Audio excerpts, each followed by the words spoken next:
सत्कारयोग साध संगत जी गुर फतेह प्रवान करो। वाहिगुरु जी का खालसा वाहिगुरु जी की फतेह। अज गुरुद्वारा ईश्वर प्रकाश कबिया नंगल विखे बहुत ही सत्कारयोग भाई शंगारा सिंह जी जथेदार साहब इलाका बरैनी जिला पीलीभीत यूपी तो इलाका पैंदा है। आप जी नाल कुछ विचारां गुरमत संबंधी प्रचार संबंधी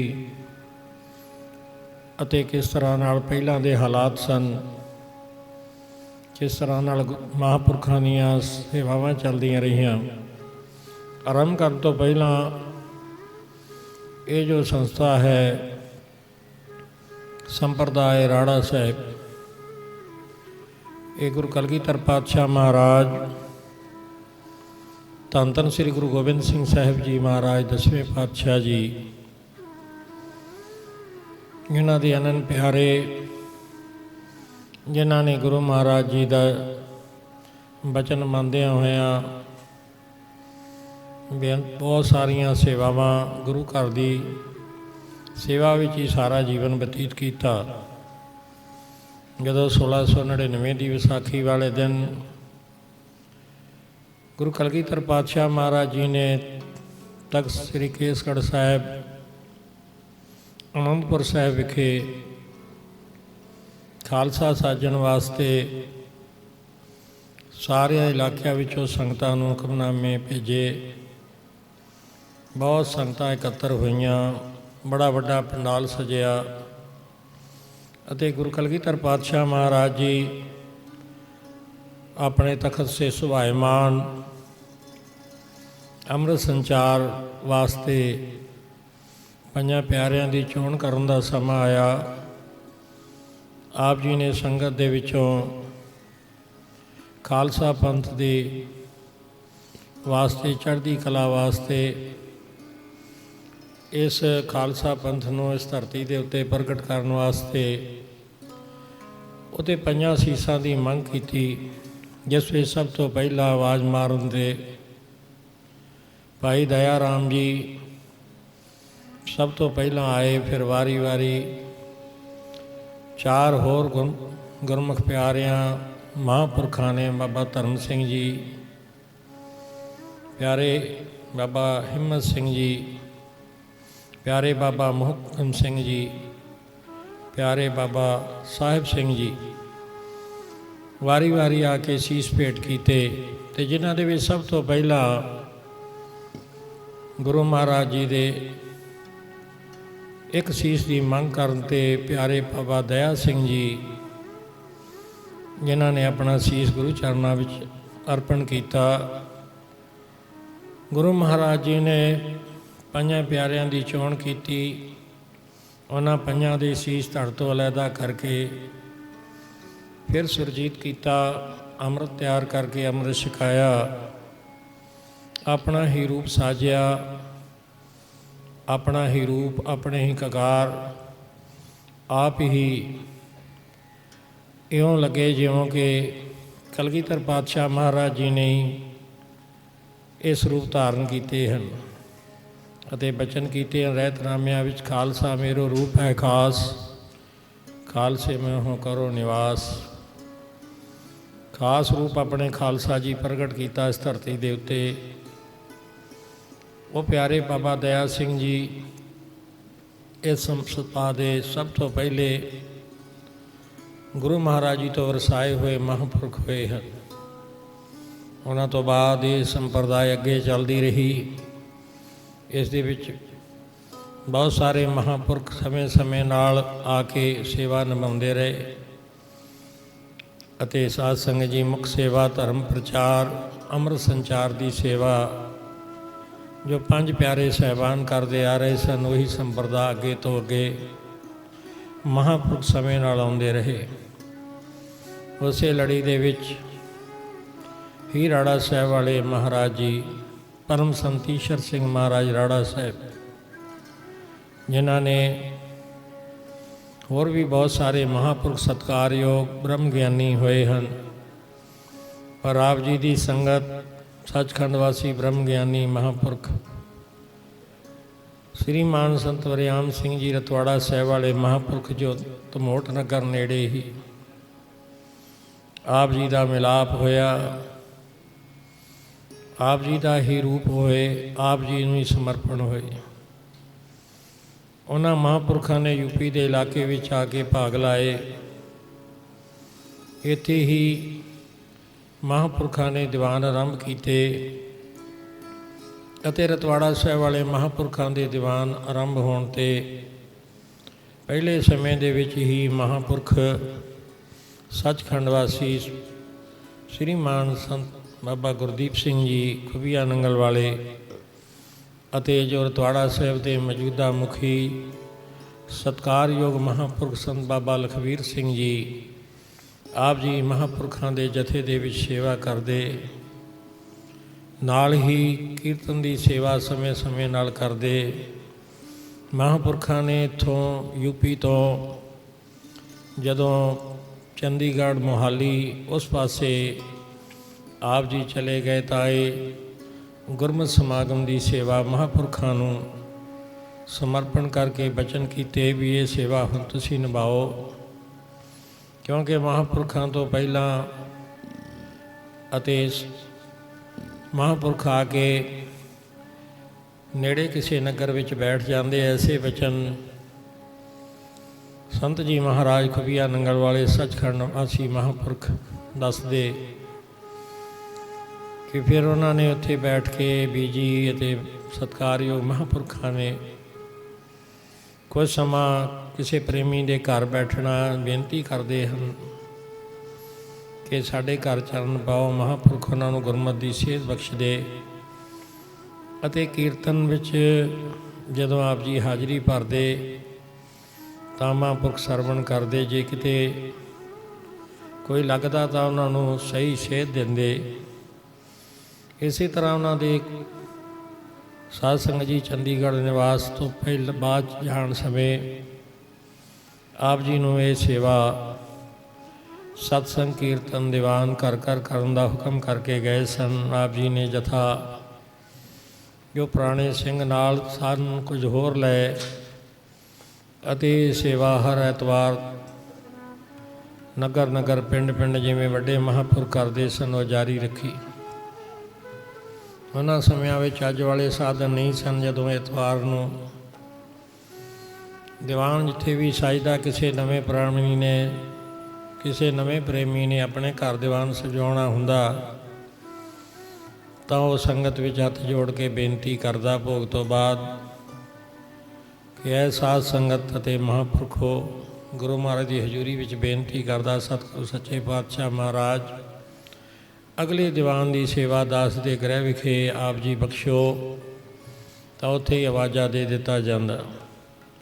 ਸਮਾਂ ਆਉਣ ਨਾਲ ਇਸ ਦਾ ਵਿਸਤਾਰ ਹੋਰ ਵਧਿਆ ਅਤੇ ਸਾਧ ਸੰਗਤ ਜੀ ਮਹੀਨੇ ਦੀ ਜੋ ਪੰਚਮੀ ਦਾ ਦੀਵਾਨ ਬਿਲਾਸਪੁਰ ਤੋਂ ਰੁਦਰਪੁਰ ਰੋਡ ਵਿਸ਼ਾਰਦ ਨਗਰ ਪਿੰਡ ਵਿੱਚ ਜਿੱਥੇ ਹੁਣ ਸਕੂਲ ਬਣ ਚੁੱਕਾ ਹੈ, ਉਹ ਪੁਰਾਣਾ 5 ਏਕੜ ਦੀ ਜਗ੍ਹਾ ਦਾ ਪਲਾਟ ਖਾਲੀ ਜਿੱਥੇ ਮਹਾਂਪੁਰਖ ਪਹਿਲਾਂ ਦੀਵਾਨ ਸਜਾਇਆ ਕਰਦੇ, ਕੁਝ ਕਮਰੇ ਇੱਕ ਹਾਲ, ਉਸ ਸਥਾਨ 'ਤੇ ਫਿਰ ਗੁਰੂ ਘਰ ਬਹੁਤ ਸਮਾਂ ਪ੍ਰਕਾਸ਼ ਰਿਹਾ। ਮਹੀਨੇ ਬਾਅਦ ਉੱਥੇ ਦੀਵਾਨ ਸਜਦਾ ਅਤੇ ਪੰਚਮੀ ਨੂੰ ਬਹੁਤ ਸੰਗਤ ਪਹੁੰਚਦੀ। ਉੱਥੇ ਹੀ ਅੰਮ੍ਰਿਤ ਸੰਚਾਰ ਸਮੇਂ ਸਮੇਂ ਨਾਲ ਹਰ ਪੰਚਮੀ 'ਤੇ ਹੋਣ ਲੱਗਾ। ਬਹੁਤ ਸੰਗਤਾਂ ਗੁਰੂ ਘਰ ਨਾਲ ਜੁੜਦੀਆਂ ਗਈਆਂ। ਦੂਰੋਂ ਦੂਰੋਂ ਸੰਗਤ ਇਸ ਸਥਾਨ 'ਤੇ ਆ ਕੇ ਮਹਾਂਪੁਰਖਾਂ ਦਾ ਕੀਰਤਨ ਸਰਵਣ ਕਰਨ ਵਾਸਤੇ ਪਹੁੰਚਦੇ। ਜਿਨ੍ਹਾਂ ਸਮਿਆਂ ਵਿੱਚ ਮੁੱਖ ਸਾਧਨ ਟਰੈਕਟਰ ਟਰਾਲੀ ਦਾ ਹੁੰਦਾ, ਤੋਂ ਬਿਹੜੀ ਬਰੇਲੀ ਜ਼ਿਲ੍ਹੇ ਤੋਂ ਬਿਹੜੀ ਤਹਿਸੀਲ ਵਿੱਚ ਪਿੰਡ ਮਕਰੋਈ ਅਤੇ ਹੋਰ ਇਲਾਕਿਆਂ ਦੇ ਵਿੱਚੋਂ ਟਰਾਲੀਆਂ ਲੈ ਕੇ ਪ੍ਰੇਮੀ ਇੱਥੇ ਵਿਸ਼ਾਰਦ ਨਗਰ ਦੇ ਦੀਵਾਨਾਂ ਵਿੱਚ ਵੀ ਪਹੁੰਚਦੇ ਰਹੇ। ਸਮਾਂ ਆਉਣ 'ਤੇ ਇਹ ਗੁਰਦੁਆਰਾ ਈਸ਼ਰ ਪ੍ਰਕਾਸ਼ ਖੁਬੀਆ ਨੰਗਲ ਗੁਰਦੁਆਰਾ ਸਾਹਿਬ ਇੱਥੇ ਸੁਸ਼ੋਭਿਤ ਹੋਏ। ਮਹਾਂਪੁਰਖਾਂ ਨੇ ਇਸ ਉਜਾੜ ਟਿੱਬੇ ਦੇ ਵਿੱਚ ਜੋ ਕੁਝ ਪ੍ਰੇਮੀਆਂ ਨੂੰ ਗੁਰੂ ਮਹਾਰਾਜ ਜੀ ਵੱਲੋਂ ਹੁਕਮ ਹੋਇਆ, ਉਹਨਾਂ ਨੇ ਸਾਧ ਸੰਗਤ ਜੀ ਆਪਣੀ ਕੁਝ ਧਰਤੀ ਦਾਨ ਵਿੱਚ ਦਿੱਤੀ। ਕੁਝ ਮਹਾਂਪੁਰਖਾਂ ਨੇ ਬਾਕੀ ਦੀ ਸਾਰੀ ਧਰਤੀ ਉਸ ਸਮੇਂ ਅਨੁਸਾਰ ਮੁੱਲ ਲੈ ਕੇ ਜੋ ਸੰਗਤ ਉਹਨਾਂ ਨੂੰ ਤਿਲ ਫੁੱਲ ਅਰਪਣ ਕਰਦੀ, ਉਹ ਗੁਰੂ ਘਰ ਦੀ ਧਰਤੀ ਲੈ ਕੇ ਗੁਰਦੁਆਰਾ ਸਾਹਿਬ ਦੇ ਇੱਥੇ ਨਾਮ ਗੁਰਮਤਿ ਰੂਹਾਨੀ ਮਿਸ਼ਨ ਸੰਸਥਾ ਦੇ ਨਾਂ ਕਰਦੇ ਗਏ। ਸੋ ਧਰਤੀ ਨੂੰ ਭਾਗ ਲੱਗੇ, ਇਸ ਧਰਤੀ ਨੂੰ ਜਿੱਥੇ ਹਰ ਮਹੀਨੇ ਦੀਵਾਨ ਵੀ ਸਜਦਾ, ਅੰਮ੍ਰਿਤ ਸੰਚਾਰ ਵੀ ਹੁੰਦਾ ਹੈ। ਅਤੇ ਬੜੇ ਲੰਮੇ ਸਮੇਂ ਤੋਂ, ਉਸ ਸਮੇਂ ਤੋਂ ਹੀ ਜਦੋਂ ਤੋਂ ਇਹ ਸਥਾਨ ਹੋਂਦ ਵਿੱਚ ਆਇਆ, ਇੱਥੇ ਮਕਾਨ ਬਣੇ, ਤਾਂ ਕਮਰੇ ਦੇ ਵਿੱਚ ਸ੍ਰੀ ਗੁਰੂ ਗ੍ਰੰਥ ਸਾਹਿਬ ਮਹਾਰਾਜ ਜੀ ਦੇ ਪ੍ਰਕਾਸ਼ ਹੁੰਦੇ। ਭਾਵੇਂ ਨੇੜੇ ਹੀ ਜੋ ਇੱਕ ਛੋਟੇ ਜਿਹੇ ਕਮਰੇ ਵਿੱਚ ਗੁਰੂ ਮਹਾਰਾਜ ਦੇ ਪ੍ਰਕਾਸ਼ ਵਿੱਚ ਪ੍ਰੇਮੀ ਹਨ, ਭਾਈ ਜਗੀਰ ਸਿੰਘ ਜੀ, ਉਹਨਾਂ ਦੇ ਸਪੁੱਤਰ ਭਾਈ ਕਰਮ ਸਿੰਘ, ਭਾਈ ਸੰਤੋਖ ਸਿੰਘ ਅਤੇ ਭਾਈ ਜੋਗਿੰਦਰ ਸਿੰਘ, ਜਿਹੜੇ ਨਾਲ ਹੀ ਨਿਵਾਸ, ਉਹਨਾਂ ਵੱਲੋਂ ਹੀ ਧਰਤੀ ਬਾਬਾ ਜੀ ਨੂੰ ਬੇਨਤੀ ਕਰਕੇ ਸੇਵਾ ਵਿੱਚ ਕੁਝ ਜਗ੍ਹਾ ਦਿੱਤੀ ਗਈ, ਜਿੱਥੇ ਕਿ ਟਰੈਕਟਰ ਟਰਾਲੀਆਂ ਦੇ ਗਰਾਊਂਡ ਅਤੇ ਜਿੱਥੇ ਕਾਰ ਪਾਰਕਿੰਗ ਹੈ। ਬਾਕੀ ਜਿੱਥੇ ਦੀਵਾਨ ਹਾਲ ਗੁਰਦੁਆਰਾ ਸਾਹਿਬ ਅਤੇ ਲੰਗਰ ਹਾਲ, ਪਸ਼ੂਆਂ ਦੇ ਵਾਸਤੇ ਜਿਹੜੀਆਂ ਜਗ੍ਹਾ ਬਣੀਆਂ ਹਨ, ਅਤੇ ਜਿੱਥੇ ਗੁਰੂ ਕੇ ਲੰਗਰਾਂ ਦੀਆਂ ਲੋਹਾਂ, ਪਿੱਛੇ ਸਾਰਾ ਜੋ ਗੈਸ ਦਾ ਸਿਸਟਮ ਲੱਗਾ ਹੈ, ਇਹ ਸਾਰੀ ਹੀ ਜ਼ਮੀਨ ਮਹਾਂਪੁਰਖਾਂ ਨੇ ਆਪ ਮੁੱਲ ਖਰੀਦ ਕੇ ਸੰਗਤ ਦੇ ਸਹਿਯੋਗ ਨਾਲ ਕੁਝ ਜਗ੍ਹਾ ਦੇ ਵਿੱਚ ਖੇਤੀ ਕਰਵਾਉਂਦੇ। ਉਹ ਖੇਤੀ ਦੀ ਜਿਹੜੀ ਉਪਜ ਹੈ, ਉਹ ਗੁਰੂ ਕੇ ਲੰਗਰਾਂ ਦੇ ਵਿੱਚ ਕਣਕ, ਇੱਥੇ ਹੀ ਲੰਗਰ ਦੀ ਕਣਕ ਆਟਾ ਪਿਸਵਾ ਕੇ ਇੱਥੇ ਸੰਗਤਾਂ ਨੂੰ ਛਕਾਉਂਦੇ, ਅਤੇ ਧਾਨ ਜੋ ਹੈ ਝੋਨਾ, ਉਸ ਦੀ ਚੌਲ ਲੈ ਜਾਂਦੇ ਹਨ। ਹੁਣ ਇਸੇ ਤਰ੍ਹਾਂ ਹੀ ਚੱਲਦਾ। ਸਮੇਂ ਸਮੇਂ ਨਾਲ ਕੋਈ ਪ੍ਰੇਮੀ ਗੁਰੂ ਕੇ ਲੰਗਰਾਂ ਵਿੱਚ ਰਸਤਾਂ ਲੈ ਕੇ ਆਉਂਦੇ, ਹਿੱਸਾ ਪਾਉਂਦੇ। ਗੁਰੂ ਕੇ ਲੰਗਰ ਗੁਰੂ ਮਹਾਰਾਜ ਜੀ ਦੀ ਕਿਰਪਾ ਨਾਲ ਅਟੁੱਟ ਵਰਤਦੇ ਹਨ, ਅਤੇ ਨਾਮ ਬਾਣੀ ਦਾ ਪਰਿਵਾਰ ਲਗਾਤਾਰ ਸਤਿਗੁਰੂ ਜੀ ਦੀ ਕਿਰਪਾ ਨਾਲ ਚੱਲਦਾ ਹੈ। ਮਹਾਂਪੁਰਖਾਂ ਨੇ ਧਰਮ ਪ੍ਰਚਾਰ ਦਾ ਜੋ ਬੀੜਾ ਚੁੱਕਿਆ ਸੀ, ਵੱਡੇ ਮਹਾਂਪੁਰਖਾਂ ਦੇ ਆਦੇਸ਼ਾਂ ਅਨੁਸਾਰ ਉਹ ਹਫ਼ਤੇ ਤੋਂ ਬਦਲ ਕੇ ਰੋਜ਼ਾਨਾ ਦੇ ਦੀਵਾਨ ਕਰ ਦਿੱਤੇ। ਜਿੱਥੇ 4-5 ਦੀਵਾਨ ਹੁੰਦੇ ਜਾਂ 3 ਦੀਵਾਨ ਹੁੰਦੇ, ਉੱਥੇ ਹੀ ਜਥੇ ਨਾਲ ਲਿਜਾ ਕੇ ਮਹਾਂਪੁਰਖ ਅੰਮ੍ਰਿਤ ਸੰਚਾਰ ਕਰਦੇ, ਕਕਾਰਾਂ ਦਾ ਪ੍ਰਬੰਧ ਕਰਾਉਂਦੇ ਅਤੇ ਅੰਮ੍ਰਿਤ ਬਲਾਖੀਆਂ ਨੂੰ ਅੰਮ੍ਰਿਤ ਛਕਾਉਂਦੇ। ਮਹਾਂਪੁਰਖਾਂ ਦੇ ਦੀਵਾਨਾਂ ਵਿੱਚ ਦੇਖਦਿਆਂ ਸਾਡੇ ਵੇਖਦਿਆਂ ਸੈਂਕੜਿਆਂ ਦੀ ਗਿਣਤੀ ਵਿੱਚ, ਫਿਰ ਹਜ਼ਾਰਾਂ ਦੀ ਗਿਣਤੀ ਵਿੱਚ 5 ਦੀਵਾਨਾਂ ਤੋਂ ਬਾਅਦ ਸੰਗਤਾਂ ਅੰਮ੍ਰਿਤ ਛਕਣ ਲੱਗੀਆਂ। ਸਾਰੇ ਪਾਸੇ ਸ਼ਰਾਬਾਂ, ਨਸ਼ੇ ਅਤੇ ਬੁਰਾਈਆਂ ਨੂੰ ਛੱਡ ਕੇ ਜਿਹੜੇ ਲੋਕ ਮਨਪਤ ਦੇ ਰਸਤੇ 'ਤੇ ਪਏ ਸਨ, ਉਹ ਵੀ ਗੁਰਮਤਿ ਦੇ ਧਾਰਨੀ ਹੋਏ, ਅਤੇ ਜਿਨ੍ਹਾਂ ਨੇ ਪਹਿਲਾਂ ਤੋਂ ਅੰਮ੍ਰਿਤ ਛਕਿਆ ਸੀ, ਉਹ ਨਾਮ ਬਾਣੀ ਦਾ ਐਸੇ ਰੰਗ ਵਿੱਚ ਰੱਤੇ ਗਏ ਕਿ ਮਹਾਂਪੁਰਖਾਂ ਨੂੰ ਇਤਨਾ ਸਤਿਕਾਰ ਪਿਆਰ ਦੇਣ ਲੱਗੇ ਕਿ ਇਹ ਗੱਲ ਕਹੀ ਨਹੀਂ ਜਾ ਸਕਦੀ। ਸੋ ਸਾਧ ਸੰਗਤ ਜੀ, ਉਹਨਾਂ ਸਮਿਆਂ ਵਿੱਚ ਜਿਨ੍ਹਾਂ ਪਰਿਵਾਰਾਂ ਨੂੰ ਗੁਰੂ ਮਹਾਰਾਜ ਜੀ ਦੀ ਕਿਰਪਾ ਨਾਲ ਮਹਾਂਪੁਰਖਾਂ ਦੀ ਸੰਗਤ ਪ੍ਰਾਪਤ ਹੋਈ, ਜਿਨ੍ਹਾਂ ਦਾ ਪ੍ਰੇਮ ਮਹਾਂਪੁਰਖਾਂ ਨਾਲ ਹੋਇਆ, ਉਹ ਗੁਰੂ ਨਾਲ ਜੁੜੇ ਹੋਏ ਪਰਿਵਾਰ ਹਨ। ਉਹ ਇਸ ਸੰਸਥਾ ਦਾ ਸਮੇਂ ਨਾਲ ਸਹਿਯੋਗ ਕਰਦੇ ਰਹਿੰਦੇ ਨੇ, ਜਿਨ੍ਹਾਂ ਦੇ ਵਿੱਚ ਬਹੁਤ ਹੀ ਸਤਿਕਾਰਯੋਗ ਭਾਈ ਸ਼ਿੰਗਾਰ ਸਿੰਘ ਜੀ ਜਥੇਦਾਰ, ਪਿੰਡ ਬਰਵਨੀ, ਜੋ ਕਿ ਪੀਲੀਭੀਤ ਜ਼ਿਲ੍ਹੇ ਵਿੱਚ ਹੈ, ਅੱਜ ਸਾਡੇ ਨਾਲ ਇਸ ਸਥਾਨ 'ਤੇ ਹਨ। ਆਪ ਜੀ ਕੁਝ ਆਪਣੇ ਵਿਚਾਰ ਸੰਗਤ ਦੇ ਨਾਲ ਸਾਂਝੇ ਕਰਨੇ ਚਾਹੁੰਦੇ ਹਨ। ਸੋ ਭਾਈ ਸ਼ਿੰਗਾਰ ਸਿੰਘ ਜੀ, ਆਪਾਂ ਫਤਿਹ ਦੀ ਸਾਂਝ ਪਾਈਏ ਇੱਕ ਵਾਰ ਫਿਰ, ਅਤੇ ਇਸ ਲੜੀ ਦੇ ਵਿੱਚ ਤੁਸੀਂ ਆਪਣੇ ਵਿਚਾਰ ਦੱਸੋ। ਵਾਹਿਗੁਰੂ ਜੀ ਕਾ ਖਾਲਸਾ, ਵਾਹਿਗੁਰੂ ਜੀ ਕੀ ਫਤਿਹ। ਗੁਰੂ ਪਿਆਰੀ ਸਾਧ ਸੰਗਤ ਜੀਓ, ਮੈਂ ਅੱਜ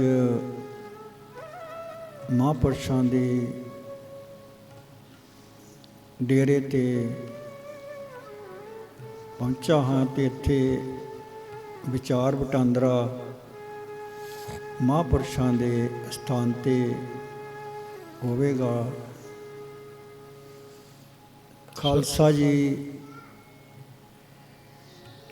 ਆਪ ਜੀ ਨੂੰ ਬੇਨਤੀ ਹੈ ਕਿ ਆਪ ਜੀ ਉਸ ਸਮੇਂ ਦੇ ਹਾਲਾਤਾਂ 'ਤੇ ਚਾਨਣਾ ਪਾਓ ਕਿ ਜਦੋਂ ਮਹਾਂਪੁਰਖ ਤੁਹਾਡੇ ਇਲਾਕੇ ਵਿੱਚ ਨਹੀਂ ਗਏ ਸਨ ਤੇ ਕਿਸ ਤਰ੍ਹਾਂ ਦੇ ਨਾਲ ਉਸ ਇਲਾਕੇ ਦੇ ਹਾਲਤ ਸਨ। ਕਿੰਨੇ ਕੁ ਪ੍ਰਾਣੀ ਅੰਮ੍ਰਿਤਧਾਰੀ ਸਨ ਤੁਹਾਡੇ ਨਗਰਾਂ ਦੇ ਵਿੱਚ, ਆਪ ਜੀ ਦੇ ਨਗਰਾਂ ਵਿੱਚ, ਉਹ ਆਪ ਜੀ ਦੱਸਣ ਦੀ ਕਿਰਪਾਲਤਾ ਕਰੋ। ਖਾਲਸਾ ਜੀ, ਮੈਂ ਕਰੀਬ ਸਨ 1982 ਵਿੱਚ ਪੰਜਾਬ ਤੋਂ ਆਪਣੇ ਨਗਰ ਬਰੈਨੀ ਵਿੱਚ ਆਇਆ। ਉਸ ਟਾਈਮ 'ਤੇ ਇੱਥੇ ਦੇ ਜੋ ਹਾਲਾਤ ਸਨ, ਜ਼ਿਆਦਾਤਰ ਦੁਨੀਆ ਨਸ਼ੇ ਪੱਤਿਆਂ ਵਿੱਚ ਬਹੁਤ ਜ਼ਿਆਦਾ ਲੱਗੀ ਹੋਈ ਸੀ। ਮੈਂ ਦੇਖਿਆ ਘਰ ਘਰ ਵਿੱਚ 200 ਲੀਟਰ ਵਾਲੇ ਡਰਮ ਕੱਟ ਕੇ ਉਹਨਾਂ ਵਿੱਚ ਸ਼ਰਾਬ ਕੱਢਿਆ ਕਰਦੇ ਸਨ ਤੇ ਸ਼ਾਮਾਂ ਨੂੰ ਸਾਰੇ ਬੈਠ ਕੇ ਪੀਂਦੇ ਸਨ ਤੇ ਰਿਸ਼ਤੇਦਾਰਾਂ ਨੂੰ ਵੀ ਪਿਲਾਇਆ ਕਰਦੇ ਸਨ। ਪੀਂਦਿਆਂ ਪੀਂਦਿਆਂ ਇਹਨਾਂ ਦੇ ਝਗੜੇ ਹੋ ਜਾਣੇ, ਕੋਈ ਥਾਣੇ ਵਿੱਚ ਤੁਰਿਆ ਰਹਿਣਾ, ਕੋਈ ਕਿਤੇ ਕਰਨਾ, ਕੋਈ ਪੰਚਾਇਤਾਂ ਹੋਣੀਆਂ, ਕਿਸੇ ਦੇ ਸਿਰ ਪਾੜ ਜਾਣੇ। ਬਹੁਤ ਮਾੜੇ ਹਾਲਾਤ ਸਨ। ਇੱਥੇ ਤੱਕ ਹਾਲਾਤ ਸਨ ਕਿ ਭਾਈ ਤਾਂ ਜਿਹੜੇ ਸਨ ਇਹ ਸ਼ਰਾਬ ਪੀਂਦੇ ਹੀ ਪੀਂਦੇ ਸਨ। ਮੈਂ ਦੇਖਿਆ, ਮੈਂ ਗੱਲ ਨੂੰ ਛੁਪਾ ਨਹੀਂ ਸਕਦਾ, ਬੀਬੀਆਂ ਵੀ ਪੀਆ ਕਰਦੀਆਂ ਸਨ। ਮੈਂ ਆਪਣੇ ਆਪ ਹਾਲਾਤ ਵਿੱਚ ਰਿਸ਼ਤੇਦਾਰਾਂ ਦੀ ਆਪਣੀ ਗੱਲ ਕਰਦਾ, ਕਿਸੇ ਦੀ ਨਹੀਂ। ਸਾਡੇ ਭਤੀਜੀ ਦਾ ਵਿਆਹ ਸੀ, ਸ਼ਗਨ ਪਾਉਣ ਵਾਸਤੇ ਆਉਣੇ ਸਨ। ਸੰਨ 82 ਦੀ ਗੱਲ ਹੈ। ਉਹ ਆਏ ਤੇ ਉਹਨਾਂ ਅੱਗੇ ਸ਼ਰਾਬ ਮਾਸ ਰੱਖਿਆ ਤੇ ਬੀਬੀਆਂ ਚਾਰਪਾਈ ਤੇ ਬੈਠੀਆਂ ਹੋਈਆਂ ਸਨ। ਉਹਨਾਂ ਨੂੰ ਉੱਥੇ ਹੀ ਸ਼ਿਫਟ ਕਰ ਦਿੱਤਾ ਤੇ ਸਾਧ ਸੰਗਤ ਜੀ ਜਦੋਂ ਖਾ ਪੀ ਕੇ ਘਰ ਗਏ ਤੇ ਉਹਨਾਂ ਨੇ ਸਾਨੂੰ ਇੱਕ ਇਲਾਮਾ ਭੇਜਿਆ ਕਿ ਤੁਸੀਂ ਇੱਕ ਕੰਮ ਗਲਤ ਕੀਤਾ ਹੈ। ਆਦਮੀਆਂ ਨੂੰ ਤਾਂ ਟੇਬਲ ਲਾਏ ਸਨ ਲੇਕਿਨ ਬੀਬੀਆਂ ਨੂੰ ਟੇਬਲ ਨਹੀਂ ਲਾਏ, ਇਹ ਤੁਹਾਡੀ ਗਲਤੀ ਹੈ। ਅਸੀਂ ਤਾਂ ਡਰ ਗਏ ਕਿ ਇਹ ਰਿਸ਼ਤਾ ਕੈਂਸਲ ਹੋ ਜਾਵੇਗਾ, ਪਰ ਅਸੀਂ ਕਿਹਾ ਚਲੋ ਸਾਡੇ ਕੋਲੋਂ ਗਲਤੀ ਹੋ ਗਈ ਹੈ, ਅੱਗੇ ਤੋਂ ਬੀਬੀਆਂ ਨੂੰ ਵੀ ਲਾ ਦਿਆ ਕਰਾਂਗੇ। ਸਾਧ ਸੰਗਤ ਜੀ ਇਹੋ ਐਸੇ ਹਾਲਾਤ ਸਨ, ਬਹੁਤ ਮਾੜੇ ਹਾਲਾਤ ਵਿੱਚ ਉਸ ਟਾਈਮ ਦਾ ਦੌਰ ਜਿਹੜਾ ਸੀ ਉਹ ਚੱਲ ਰਿਹਾ ਸੀ। ਉਸ ਤੋਂ ਬਾਅਦ ਸਾਧ ਸੰਗਤ ਜੀਓ, ਮਹਾਂਪੁਰਸ਼ਾਂ ਨੇ ਇਹ ਦੇਣ ਹੈ ਜਿਹੜੇ ਇਸ ਦੌਰ ਨੂੰ, ਇਸ ਜੰਗਲ ਨੂੰ ਆਬਾਦ ਕਰਕੇ ਮਹਾਂਪੁਰਸ਼ਾਂ ਨੇ ਇਸ ਦੌਰ ਨੂੰ ਤੋੜਿਆ। ਅੱਜ ਬਹੁਤ ਜੰਗਲ ਆਬਾਦ ਕਰਨੇ ਤਾਂ ਸੌਖਾ ਕੰਮ ਨਹੀਂ। ਜਦ ਆਬਾਦ ਹੋਇਆ ਕਰਦੇ ਹਨ ਤਾਂ ਖੇਤੀ ਹਰ ਇੱਕ ਕਰ ਲੈਂਦਾ ਹੈ, ਲੇਕਿਨ ਜੋ ਇਹ ਹਾਲਾਤ ਉਸ ਟਾਈਮ 'ਤੇ ਸ਼ਰਾਬ ਦੌਰ ਦੇ ਚੱਲੇ ਹਨ, ਉਹਨਾਂ ਵਿੱਚ ਮਹਾਂਪੁਰਸ਼ ਬਾਬਾ ਗੁਰਦੀਪ ਸਿੰਘ ਜੀ ਕੁਫੀਆ ਨੰਗਲ ਵਾਲਿਆਂ ਨੇ ਸਾਡੇ ਇਲਾਕੇ ਵਿੱਚ ਘਰ ਘਰ ਦੀਵਾਨ ਲਾ ਕੇ, ਕੋਈ ਮਝੋਲੇ ਤੇ ਦੀਵਾਨ ਹਰ ਸਾਲ ਸਾਲਾਨਾ ਸਮਾਗਮ 5-5 ਮਝਾਰਾ ਫਾਰਮ, ਮਝੋਲਾ ਫਾਰਮ, ਕਟਈਆ ਫਾਰਮ, ਹਰਦਾਸਪੁਰ, ਪਹਿਲਾਂ ਤੇ ਮਹਾਂਪੁਰਸ਼ਾਂ ਨੇ ਸਾਲਾਨਾ ਦੀਵਾਨ ਦਿੱਤੇ ਕਿ 5-5 ਦੀਵਾਨ ਲਾਏ ਜਾਣ ਤੇ ਵਿੱਚ ਫਿਰ ਦੀਵਾਨ ਹੋਰ ਵੀ ਘਰਾਂ ਘਰਾਂ ਵਿੱਚ ਵੀ ਚਾਲੂ ਕਰਕੇ ਇਹ ਦੌਰ ਨੂੰ ਰੋਕਿਆ। ਸੋ ਆਪ ਜੀ ਨੇ ਦੱਸਿਆ ਕਿ ਉਸ ਸਮੇਂ ਕਿਹੋ ਜਿਹੇ ਹਾਲਾਤ ਸਨ। ਸ਼ਰਾਬ ਆਦਿ ਨਸ਼ੇ ਹੋਰ ਬੁਰਾਈਆਂ ਕਾਫੀ ਕਰ ਚੁੱਕੀਆਂ ਸਨ ਸਮਾਜ ਦੇ ਵਿੱਚ। ਸੋ ਉਸ ਸਮੇਂ ਮਹਾਂਪੁਰਖਾਂ ਨੇ ਦੀਵਾਨ ਕੀਰਤਨ ਕਰਕੇ ਘਰ ਘਰ ਜਾ ਕੇ ਨਗਰ ਨਗਰ ਦੀਵਾਨ ਸਜਾ ਕੇ ਸੰਗਤਾਂ ਨੂੰ ਗੁਰੂ ਗ੍ਰੰਥ ਸਾਹਿਬ ਦੇ ਚਰਨਾਂ ਨਾਲ ਜੋੜਿਆ। ਗੁਰੂ ਮਹਾਰਾਜ ਜੀ ਦੀ ਪਵਿੱਤਰ ਗੁਰਬਾਣੀ ਦਾ ਉਪਦੇਸ਼ ਹੈ। ਤੀਸਰੇ ਪਾਤਸ਼ਾਹ ਮਹਾਰਾਜ ਜੀ, ਧੰਨ ਧੰਨ ਸ੍ਰੀ ਗੁਰੂ ਅਮਰਦਾਸ ਮਹਾਰਾਜ ਗੁਰਬਾਣੀ ਵਿੱਚ ਫਰਮਾਨ ਕਰਦੇ ਹਨ, ਮਾਨਸ ਭਰਿਆ ਆਣਿਆ ਮਾਨਸ ਭਰਿਆ ਆਏ, ਜਿਤ ਪੀਤੈ ਮਤ ਦੂਰ ਹੋਏ, ਬਰਲ ਪਵੈ ਵਿੱਚ ਆਏ।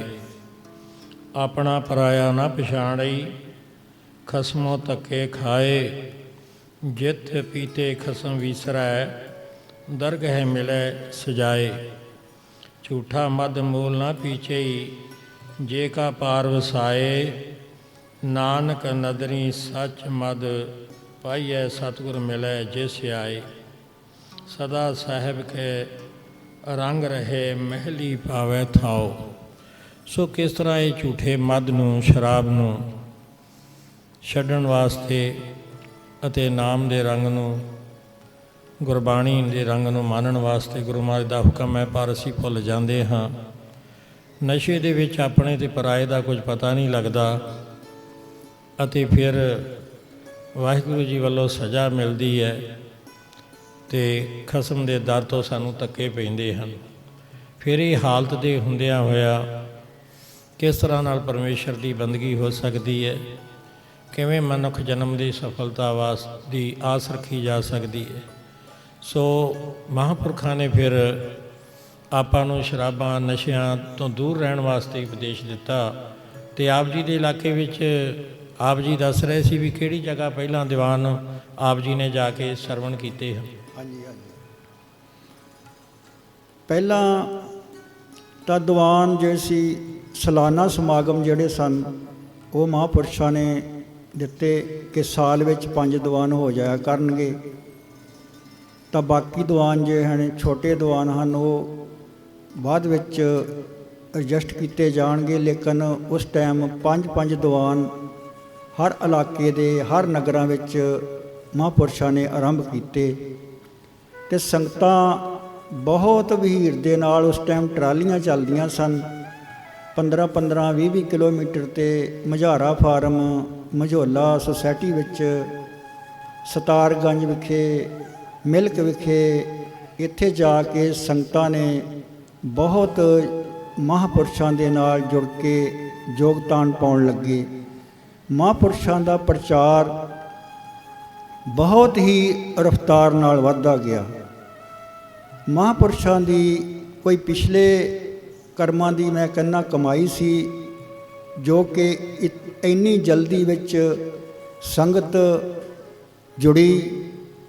ਉਸ ਟਾਈਮ 'ਤੇ ਸਾਧ ਸੰਗਤ ਜੀ ਇੰਨੀ ਸੰਗਤ ਜੁੜ ਗਈ ਕਿ ਬਾਅਦ ਵਿੱਚ ਜਦੋਂ ਸਾਲਾਨਾ ਸਮਾਗਮ, ਸੰਤ ਸਮਾਗਮ ਰਾੜਾ ਸਾਹਿਬ ਵਿਖੇ ਹੋਏ, ਅਤੇ ਸਾਡੇ ਇਲਾਕੇ ਵਿੱਚੋਂ ਕੋਈ 2 ਟਰੱਕ ਤੋਂ ਵੀ ਜ਼ਿਆਦਾ ਸੰਗਤ ਹੋਇਆ ਕਰਦੀ ਸੀ, ਕਿਉਂਕਿ ਆਪ ਜੀ ਨੂੰ ਪਤਾ ਹੈ ਕਿ ਖੁਫੀਆ ਨੰਗਲ ਤੋਂ ਸੰਤ ਸਮਾਗਮ ਦੇ ਵਿੱਚ 60 ਟਰੱਕ ਜਾਇਆ ਕਰਦੇ ਸਨ। ਇੰਨੀ ਸੰਗਤ ਦਾ ਯੋਗਦਾਨ ਇੰਨੀ ਰਫ਼ਤਾਰ ਨਾਲ ਵਧਿਆ। ਹਾਂਜੀ, ਇਹ ਇਸੇ ਤਰ੍ਹਾਂ ਹੀ ਸੀ। ਜਦੋਂ ਰਤਵਾੜਾ ਸਾਹਿਬ ਵੱਡੇ ਮਹਾਂਪੁਰਖਾਂ ਨੇ, ਸੱਚਖੰਡ ਵਾਸੀ ਬ੍ਰਹਮ ਗਿਆਨੀ ਮਹਾਂਪੁਰਖ ਰਤਵਾੜਾ ਸਾਹਿਬ ਵਾਲੇ ਮਹਾਂਪੁਰਖਾਂ ਨੇ ਉੱਥੇ ਸਮਾਗਮ ਆਰੰਭ ਕੀਤੇ, ਤਾਂ ਪਹਿਲੇ ਸਮਾਗਮ ਤੋਂ ਹੀ ਉਦੋਂ ਮੁੱਖ ਸਾਧਨ ਸਵਾਰੀ ਦੇ ਜਾਂ ਟ੍ਰੇਨ, ਰੇਲ ਗੱਡੀ ਜਾਂ ਬੱਸਾਂ ਜਾਂ ਫਿਰ ਟਰੱਕਾਂ ਦੇ ਵਿੱਚ ਸੰਗਤ ਉਸ ਸਮੇਂ ਲਿਜਾਣ ਦਾ ਸੌਖਾ ਸਾਧਨ ਸੀ। ਅਤੇ ਟਰੱਕ ਉਸ ਸਮੇਂ ਆਮ ਮਿਲ ਜਾਂਦੇ ਸਨ। ਫਾਰਮਾਂ 'ਤੇ ਬਹੁਤ ਸਾਰੇ ਟਰੱਕ ਸਨ ਸਿੱਖ ਸੰਗਤਾਂ ਦੇ ਕੋਲ, ਅਤੇ ਜਿਨ੍ਹਾਂ ਨੇ ਆਪਣੇ ਘਰੋਂ ਡੀਜ਼ਲ ਪਾ ਕੇ ਉਹ ਟਰੱਕ ਲੈ ਕੇ ਜਾਣਾ ਸੰਗਤ ਦਾ। ਆਪ ਜੀ ਦੇ ਨਗਰਾਂ ਵਿੱਚੋਂ ਵੀ ਸੰਗਤ ਗਈ। ਇੱਥੋਂ ਹਰ ਸਾਲ ਹੌਲੀ ਹੌਲੀ ਵੱਧਦੇ ਫਿਰ 11ਵੇਂ ਸਮਾਗਮ, 10ਵੇਂ ਸਮਾਗਮ ਤੱਕ 60 ਟਰੱਕ ਦੀ ਗਿਣਤੀ ਤੱਕ ਪਹੁੰਚ ਗਈ ਹੈ। ਆਪ ਜੀ ਨੇ ਸਹੀ ਦੱਸਿਆ। ਅਤੇ ਭਾਈ ਸਾਹਿਬ ਜੀ, ਆਪ ਜੀ ਇਹ ਦੱਸਣ ਦੀ ਕਿਰਪਾਲਤਾ ਕਰੋ ਕਿ ਆਪ ਜੀ ਨੇ ਅਤੇ ਆਪ ਜੀ ਦੇ ਪਰਿਵਾਰ ਨੇ ਖੰਡੇ ਬਾਟੇ ਦੀ ਪਹੁਲ ਅੰਮ੍ਰਿਤ ਕਦੋਂ ਛਕਿਆ, ਅਤੇ ਉਸ ਕਿਹੜੇ ਦੀਵਾਨ ਵਿੱਚ ਜਾਂ ਕਿਸ ਸਥਾਨ 'ਤੇ ਆਪ ਜੀ ਨੇ ਜਾ ਕੇ ਅੰਮ੍ਰਿਤ ਦੀ ਦਾਤ ਹਾਸਲ ਕੀਤੀ ਸੀ। ਸਾਧ ਸੰਗਤ ਜੀ, ਸੰਨ 1987 ਵਿੱਚ ਮਝੋਲਾ ਸੁਸਾਇਟੀ ਸਾਲਾਨਾ ਸਮਾਗਮ ਚਾਲੂ ਹੋ ਚੁੱਕੇ ਸਨ, ਅਤੇ ਸਾਧ ਸੰਗਤ ਜੀ ਉਦਾਸ ਇੱਕ ਵਾਰੀ ਉੱਥੇ ਚੌਥੇ ਦੀਵਾਨ ਤੇ ਪਹੁੰਚਿਆ। ਉਹ ਕਿਸ ਤਰ੍ਹਾਂ ਕਿ ਸੁਸਾਇਟੀ ਵਿੱਚ ਅਸੀਂ ਪੇਮੈਂਟ ਕਰਵਾਉਣ ਵਾਸਤੇ ਗੰਨੇ ਦੀ ਗਏ। ਪੇਮੈਂਟ ਕੋਈ ਸ਼ਾਮ ਪੈ ਜਾਂਦੀ ਸੀ, ਸ਼ਾਮ ਨੂੰ ਦਿੰਦੇ ਸਨ, ਤੇ ਦੀਵਾਨ ਚੱਲ ਰਿਹਾ ਸੀ। 2-3 ਪੁਰਾਣੀ ਸੀ। ਅਸੀਂ ਕਿਹਾ ਚਲੋ ਉੱਥੇ ਚੱਲਦੇ ਹਾਂ, ਨਾਲੇ ਦੀਵਾਨ ਸੁਣਾਂਗੇ ਤੇ ਨਾਲੇ ਲੰਗਰ ਛਕਾਂਗੇ। ਇੱਥੇ ਖਾਲੀ ਸ਼ਾਮ ਤੱਕ ਬੈਠੇ ਰਹਿਣਾ। ਸਾਧ ਸੰਗਤ ਜੀ, ਅਸੀਂ ਦੀਵਾਨ ਵਿੱਚ ਗਏ। ਸੰਗਤ ਬਹੁਤ ਜ਼ਿਆਦਾ ਇਕੱਠ ਸੀ ਸੰਗਤ ਦਾ। ਅਸੀਂ ਪਿੱਛੋਂ ਹੀ ਨਮਸਕਾਰ ਕੀਤੀ। ਰਸਤੇ ਵਿੱਚ ਵੀ ਸੰਗਤ ਸੀ, ਅਸੀਂ ਪਿੱਛੇ ਬੈਠ ਗਏ। ਤੇ ਸਾਧ ਸੰਗਤ ਜੀ, ਮਹਾਂਪੁਰਸ਼ਾਂ ਨੇ ਦੀਵਾਨ ਚੱਲ ਰਿਹਾ ਸੀ ਤੇ ਮਹਾਂਪੁਰਸ਼ਾਂ ਦਾ ਉਸ ਟਾਈਮ ਜੋਬਨ ਜਵਾਨੀ ਵਿੱਚ ਸੀ। ਸਾਧ ਸੰਗਤ ਜੀਓ, ਬਹੁਤ ਖੂਬਸੂਰਤ ਚਿਹਰਾ, ਕਾਲਾ ਦਾੜਾ, ਇੱਕ ਵੀ ਅਜੇ ਧੌਲਾ ਨਹੀਂ ਸੀ। ਤੇ ਦਾਸ ਪਿੱਛੇ ਬੈਠਿਆ ਹੋਇਆ ਸੀ ਤੇ ਮਹਾਂਪੁਰਸ਼ਾਂ ਨੇ ਧਾਰਨਾ ਲਾਈ ਕਿ ਕਾਵਾਂ, ਕੁੱਤਿਆਂ ਤੇ ਗਧਿਆਂ ਦੀ ਜੂਨੇ ਪਹਿਣਗੇ ਜਿਨ੍ਹਾਂ ਨੇ ਨਾ ਗੁਰੂ ਧਾਰਿਆ। ਸਾਧ ਸੰਗਤ ਜੀਓ, ਇਹ ਬਚਨ ਦਾਸ ਦੇ ਅੰਦਰ ਠਹਿਰ ਗਿਆ। ਜਦੋਂ ਅਸੀਂ ਸ਼ਾਮ ਨੂੰ ਘਰ ਗਏ ਤਾਂ ਮੈਂ ਪਰਿਵਾਰ ਵਿੱਚ ਛੋਟਾ ਸੀ, 8 ਭਾਈ ਸੀ ਅਸੀਂ, ਮੈਂ ਸਭ ਤੋਂ ਛੋਟਾ ਸੀ। ਮੈਂ ਦੱਸਿਆ ਕਿ ਮੈਂ ਭਾਈ ਅੰਮ੍ਰਿਤ ਛਕ ਲੈਣਾ ਹੈ।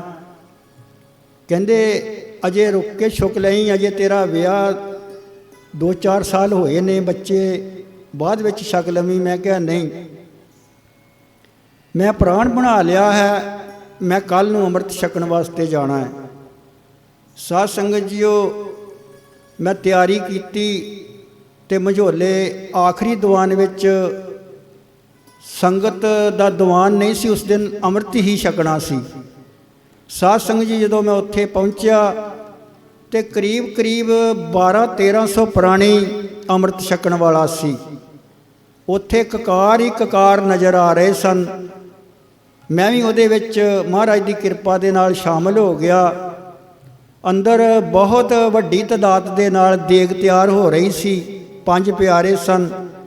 ਸਾਧ ਸੰਗਤ ਜੀਓ, 1300 ਪ੍ਰਾਣੀ ਨੇ ਅੰਮ੍ਰਿਤ ਛਕਣਾ, ਬਹੁਤ ਟਾਈਮ ਲੱਗਦਾ ਹੈ। ਸਾਧ ਸੰਗਤ ਜੀ, ਸਾਨੂੰ ਰਾਤ ਦੇ 12 ਵਜ ਗਏ। 12 ਵਜੇ ਤੋਂ ਵੀ ਬਾਅਦ ਤੱਕ ਅੰਮ੍ਰਿਤ 5 ਪਿਆਰੇ ਛਕਾਉਂਦੇ ਰਹੇ। ਅਸੀਂ ਅੰਮ੍ਰਿਤ ਛਕਿਆ ਤੇ ਪੈਦਲ ਹੀ ਚੱਲ ਕੇ ਅਸੀਂ ਜਦੋਂ ਰਸਤੇ ਵਿੱਚ ਆ ਰਹੇ ਸਨ ਤਾਂ 3-4 ਕਿਲੋਮੀਟਰ ਉਰਲੇ ਤਰਫ ਆਏ ਤੇ ਪਿੱਛੋਂ ਮਹਾਂਪੁਰਸ਼ਾਂ ਦੀ ਗੱਡੀ ਆ ਰਹੀ ਸੀ ਤੇ ਉਹਨਾਂ ਨੇ ਗੱਡੀ ਰੋਕੀ ਤੇ ਕਹਿੰਦੇ ਤੁਸੀਂ ਕਿੱਥੇ ਜਾਣਾ ਹੈ? ਤੇ ਅਸੀਂ ਕਿਹਾ ਅਸੀਂ ਬਰੈਨੀ ਜਾਣੇ। ਮਹਾਂਪੁਰਸ਼ਾਂ ਦੀ ਗੱਡੀ ਖਾਲੀ ਸੀ। ਮਹਾਂਪੁਰਸ਼ਾਂ ਨੇ ਸਾਨੂੰ, ਅਸੀਂ 2 ਪ੍ਰਾਣੀ ਸੀ, ਅਸੀਂ ਉੱਥੇ ਬਰੈਨੀ ਦੇ ਮਹਾਂਪੁਰਸ਼ਾਂ ਨੇ ਸਾਨੂੰ ਗੱਡੀ ਵਿੱਚ ਬਿਠਾਇਆ ਤੇ ਬਰੈਨੀ ਪੁਲੀ ਦੇ ਉੱਤੇ ਉਤਾਰ ਦਿੱਤਾ। ਮੈਂ ਕਿਹਾ ਮਹਾਂਪੁਰਸ਼ਾਂ ਦੀ ਕਿਰਪਾ ਅੱਜ ਸਾਡੇ ਤੇ ਅਟਲ ਰਹੇਗੀ। ਅੰਮ੍ਰਿਤ ਵੀ ਛਕਿਆ ਹੈ, ਅੰਮ੍ਰਿਤਪਾਨ ਵੀ ਕੀਤਾ ਹੈ ਤੇ ਮਹਾਂਪੁਰਸ਼ ਆਪ ਲੈ ਕੇ ਆਏ ਹਨ। ਸੋ ਅੱਜ ਮਹਾਂਪੁਰਸ਼ਾਂ ਦੀ ਕਿਰਪਾ ਹੈ। ਸੰਨ 87 ਤੋਂ ਮਹਾਂਪੁਰਸ਼ਾਂ ਦਾ ਹੱਥ ਹੈ, ਪਰਿਵਾਰ 'ਤੇ ਵੀ ਤੇ ਮਹਾਂਪੁਰਸ਼ਾਂ 'ਤੇ ਵੀ। ਤੇ ਸਾਧ ਸੰਗਤ ਜੀ, ਬਹੁਤ ਕਿਰਪਾ ਹੈ ਮਹਾਂਪੁਰਸ਼ਾਂ ਦੀ। ਹਾਂਜੀ ਜਥੇਦਾਰ ਜੀ, ਇਹ ਆਪ ਜੀ ਨੇ ਫਿਰ ਇਹ ਅੰਮ੍ਰਿਤ ਦੀ ਦਾਤ, ਜਥੇਦਾਰ ਸਾਹਿਬ ਜੀ, ਆਪ ਜੀ ਨੇ ਅੰਮ੍ਰਿਤ ਦੀ ਦਾਤ ਮਝੋਲਾ ਜਿਹੜੇ ਦੀਵਾਨ ਹੋਏ ਰੇਲਵੇ ਲਾਈਨ ਦੇ ਨਾਲ, ਦਾਸ ਵੀ ਉਸ ਸਮੇਂ ਮਹਾਂਪੁਰਖਾਂ ਦੇ ਨਾਲ ਹੀ, ਉਸ ਸਮੇਂ ਤੋਂ ਵੀ ਪਹਿਲਾਂ ਦੇ। ਸੋ ਉਸ ਦਿਨ ਮੈਂ ਉੱਥੇ ਉਹ ਸਾਰਾ ਕੁਝ ਦੇਖਿਆ ਤੇ ਉਸ ਵੇਲੇ ਜਥੇਦਾਰ ਸਾਹਿਬ ਉਹ 5 ਦੀਵਾਨ ਸਨ। ਉੱਥੇ 5 ਦੀਵਾਨਾਂ ਦੇ ਵਿੱਚ ਮਹਾਂਪੁਰਖਾਂ ਦੀ ਰਿਹਾਇਸ਼, ਜੋ ਕਿ ਹਲਦੀ ਫਾਰਮ ਨੇੜੇ ਹੈ ਮਝੋਲੇ ਦੇ, ਉਹਨਾਂ ਦੇ ਗ੍ਰਹਿ ਵਿਖੇ ਰੱਖੀ ਗਈ, ਜਿੱਥੋਂ ਰੋਜ਼ ਗੱਡੀ ਵੀਪ ਸੀ ਉਦੋਂ ਮਹਾਂਪੁਰਖਾਂ ਦੇ ਕੋਲ। ਤੇ ਉਹਦੇ ਵਿੱਚ ਵੀ ਸਾਰੇ ਅਸੀਂ ਆਉਂਦੇ ਨਾਲ ਮਹਾਂਪੁਰਖਾਂ ਦੇ। ਉੱਥੇ ਮਹਾਂਪੁਰਖਾਂ ਦੇ ਦੀਵਾਨ 5 ਦੀਵਾਨ ਲਾਏ। ਟਰੈਕਟਰ ਟਰਾਲੀਆਂ ਤੇ ਸੰਗਤ ਆਪ ਜੀ ਦੇ ਨਗਰਾਂ ਤੱਕ ਨੇੜੇ ਦੀ ਸਾਰੀ ਸੰਗਤ ਪਹੁੰਚਦੀ, ਬਹੁਤ ਵੱਡਾ ਇਕੱਠ ਹੁੰਦਾ ਰਿਹਾ। ਤੀਸਰੇ ਦੀਵਾਨ 'ਤੇ ਬਹੁਤ ਸੰਗਤ ਹੋ ਗਈ, ਟੈਂਟ ਚਾਨਣੀਆਂ ਲੱਗਦੀਆਂ ਸਨ, ਰੋਜ਼ ਵਧਾਉਣੀਆਂ ਪਈਆਂ। ਚੌਥੇ ਦੀਵਾਨ 'ਤੇ ਵੀ ਬਹੁਤ ਭਾਰੀ ਇਕੱਠ ਹੋਇਆ ਤੇ ਚੌਥੇ ਦੀਵਾਨ ਤੱਕ ਬਹੁਤ ਸਾਰੀ ਸੰਗਤ ਦੇ ਨਾਮ ਆ ਚੁੱਕੇ ਸਨ। ਅਗਲੇ ਦਿਨ ਅੰਮ੍ਰਿਤ ਸੰਚਾਰ ਹੋਣਾ ਸੀ। ਵੱਡੀ ਗਿਣਤੀ ਵਿੱਚ ਕਤਾਰਾਂ ਦਾ ਇੰਤਜ਼ਾਮ ਕੀਤਾ ਗਿਆ। ਅਤੇ ਉਸ ਸਮੇਂ ਨਾਲ ਜਿਹੜੇ ਮਹਾਂਪੁਰਖਾਂ ਦੇ ਜਥੇ ਦੇ ਵਿੱਚ ਅੰਮ੍ਰਿਤ ਸੰਚਾਰ ਦੀ ਸੇਵਾ ਜਿਹੜੇ ਪੰਜਾਂ ਪਿਆਰਿਆਂ ਦੇ ਜਥੇਦਾਰ ਹੁੰਦੇ, ਪਹਿਲਾਂ ਭਾਈ ਮੁਹੱਬਤ ਸਿੰਘ ਜੀ, ਉਹ ਵੀ ਕਾਫੀ ਸਮਾਂ ਮਹਾਂਪੁਰਖਾਂ ਦੇ ਨਾਲ ਰਹੇ ਹਨ। ਇਸੇ ਤਰ੍ਹਾਂ ਫਿਰ ਉਹਨਾਂ ਦੇ ਸਰੀਰ ਤਿਆਗਣ ਤੋਂ ਕੁਝ ਸਮਾਂ ਪਹਿਲਾਂ ਜੇ ਭਾਈ ਸ਼ਿੰਗਾਰਾ ਸਿੰਘ ਜੀ ਮਕਰੋਈ ਨਗਰ ਦੇ ਉਹ ਮਰਿਆਦਾ ਸੁਣਾਉਂਦੇ, ਉਹਨਾਂ ਨੂੰ ਮਹਾਂਪੁਰਖਾਂ ਨੇ ਕਿਹਾ ਤੁਸੀਂ ਸਿੰਘਾਂ ਨੂੰ ਜਿੱਥੇ ਵੀ ਅੰਮ੍ਰਿਤ ਸੰਚਾਰ ਹੁੰਦਾ ਤੁਸੀਂ ਲੈ ਕੇ ਆਉਣਾ ਅਤੇ ਹੋਰ ਨਵੇਂ ਸਿੰਘਾਂ ਨੂੰ ਤਿਆਰ ਕਰੋ। ਉਹ ਵੀ ਸਾਰੇ ਜਿੰਨਾ ਸਮਾਂ ਉਸ ਨਾਲ ਰਹੇ ਉਹਨਾਂ ਨੇ ਬਹੁਤ ਸੇਵਾਵਾਂ ਕੀਤੀਆਂ।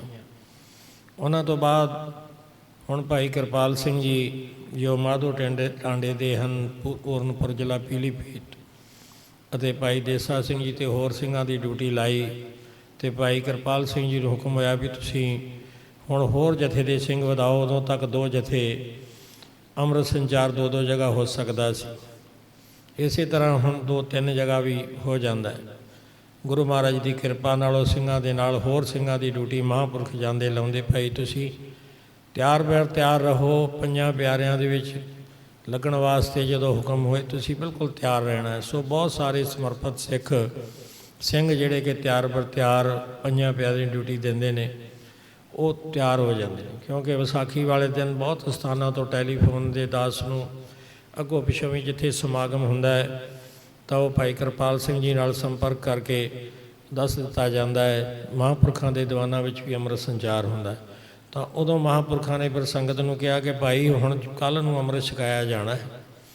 5ਵੇਂ ਦੀਵਾਨ 'ਤੇ ਸਮੇਂ ਸਿਰ ਭੋਗ ਪਾ ਦਿੱਤੇ ਗਏ। ਬਹੁਤ ਸਾਰੀ ਸੰਗਤ ਸੀ, ਫਿਰ ਹਜ਼ਾਰਾਂ ਦੀ ਗਿਣਤੀ ਵਿੱਚ ਹੀ 1000 ਤੋਂ ਵੱਧ ਪ੍ਰੇਮੀ, 1200 ਤੋਂ ਵੱਧ ਹੋ ਗਏ ਸਨ। ਆਪ ਜੀ ਨੇ 1300 ਦੇ ਲਗਭਗ ਦੱਸਿਆ ਹੈ, ਠੀਕ ਆਪ ਜੀ ਦਾ ਅਨੁਮਾਨ, ਕਿਉਂਕਿ ਉਸ ਦਿਨ ਕਕਾਰ ਜੋ ਸਨ ਸਾਡੇ ਕੋਲ ਲਗਭਗ 1200 ਦੇ ਲਗਭਗ ਸਨ, ਪਰ ਫਿਰ ਉਹ ਵੀ ਕਕਾਰ ਸਾਰੇ ਇੱਕ ਕਮਰੇ ਵਿੱਚ ਲਾਏ ਗਏ। ਜਿਹੜੀ ਆਪ ਜੀ ਦੱਸ ਰਹੇ ਹੋ ਲਾਗੇ ਕੋਈ ਸਕੂਲ ਸੀ, ਉਸ ਦੇ ਵਿੱਚ ਉਹ ਸਰੀਏ ਵਾਲੀਆਂ ਬਾਰੀਆਂ ਦੇ ਵਿੱਚ, ਕਿਉਂਕਿ ਸੰਗਤ ਇਤਨੀ ਉਤਸ਼ਾਹਿਤ ਸੀ ਕਿ ਇੱਕ ਤੋਂ ਇੱਕ ਅੱਗੇ ਹੋ ਕੇ ਕਕਾਰ ਲੈਣਾ ਚਾਹੁੰਦੇ ਸਨ।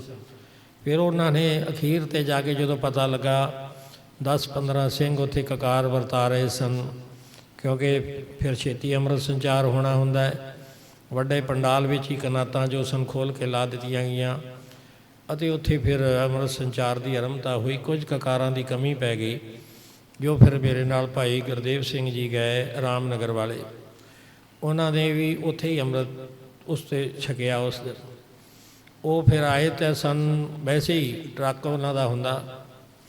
ਭਾਈ ਗੁਰਦੇਵ ਸਿੰਘ ਜੀ ਉੱਥੇ ਮਿੱਲ ਹੈ ਮਝੋਲਾ, ਉਹਦੇ ਵਿੱਚ ਉਹਨਾਂ ਦਾ ਕਿਸੇ ਸੈਂਟਰ ਤੋਂ ਗੰਨਾ ਲੈ ਕੇ ਆਉਂਦੇ ਸਨ। ਟਰੱਕ ਉਹਨਾਂ ਆਪਣਾ ਨਿੱਜੀ ਟਰੱਕ ਲਾਇਆ ਹੋਇਆ ਸੀ ਔਰ ਖੁਦ ਹੀ ਚਲਾਉਂਦੇ ਸਨ। ਉਸ ਸਮੇਂ ਉਹ ਅੰਮ੍ਰਿਤਧਾਰੀ ਨਹੀਂ ਸਨ ਅਤੇ ਉਹਨਾਂ ਨੂੰ ਮੈਂ ਨਾਨਕ ਮਤਾ ਸਾਹਿਬ ਤੱਕ ਸਾਡੇ ਨਾਲ ਗਏ। ਉੱਥੋਂ ਕਕਾਰ ਹੋਰ ਲੈ ਕੇ ਆਏ, ਦੁਕਾਨਾਂ ਹਨ ਉੱਥੇ, ਉਹ ਵੀ ਕਕਾਰ ਜੋ ਸਨ ਸਾਧ ਸੰਗਤ ਜੀ ਪੂਰੇ ਹੀ ਲੱਗੇ ਜਿਤਨੇ ਉਹਨਾਂ ਦੁਕਾਨਾਂ ਤੋਂ ਸਾਨੂੰ ਮਿਲੇ। ਸੋ ਕਾਫੀ ਗਿਣਤੀ ਵਿੱਚ ਸੰਗਤਾਂ ਨੇ ਛਕਿਆ, ਲਿਸਟਾਂ ਵੀ ਬਣੀਆਂ ਸਨ, ਪਰ ਬਾਅਦ ਵਿੱਚ ਮਹਾਂਪੁਰਖ ਕਹਿੰਦੇ ਆਪਾਂ ਕੀ ਕਹਿਣਾ ਗਿਣਤੀਆਂ ਤੋਂ।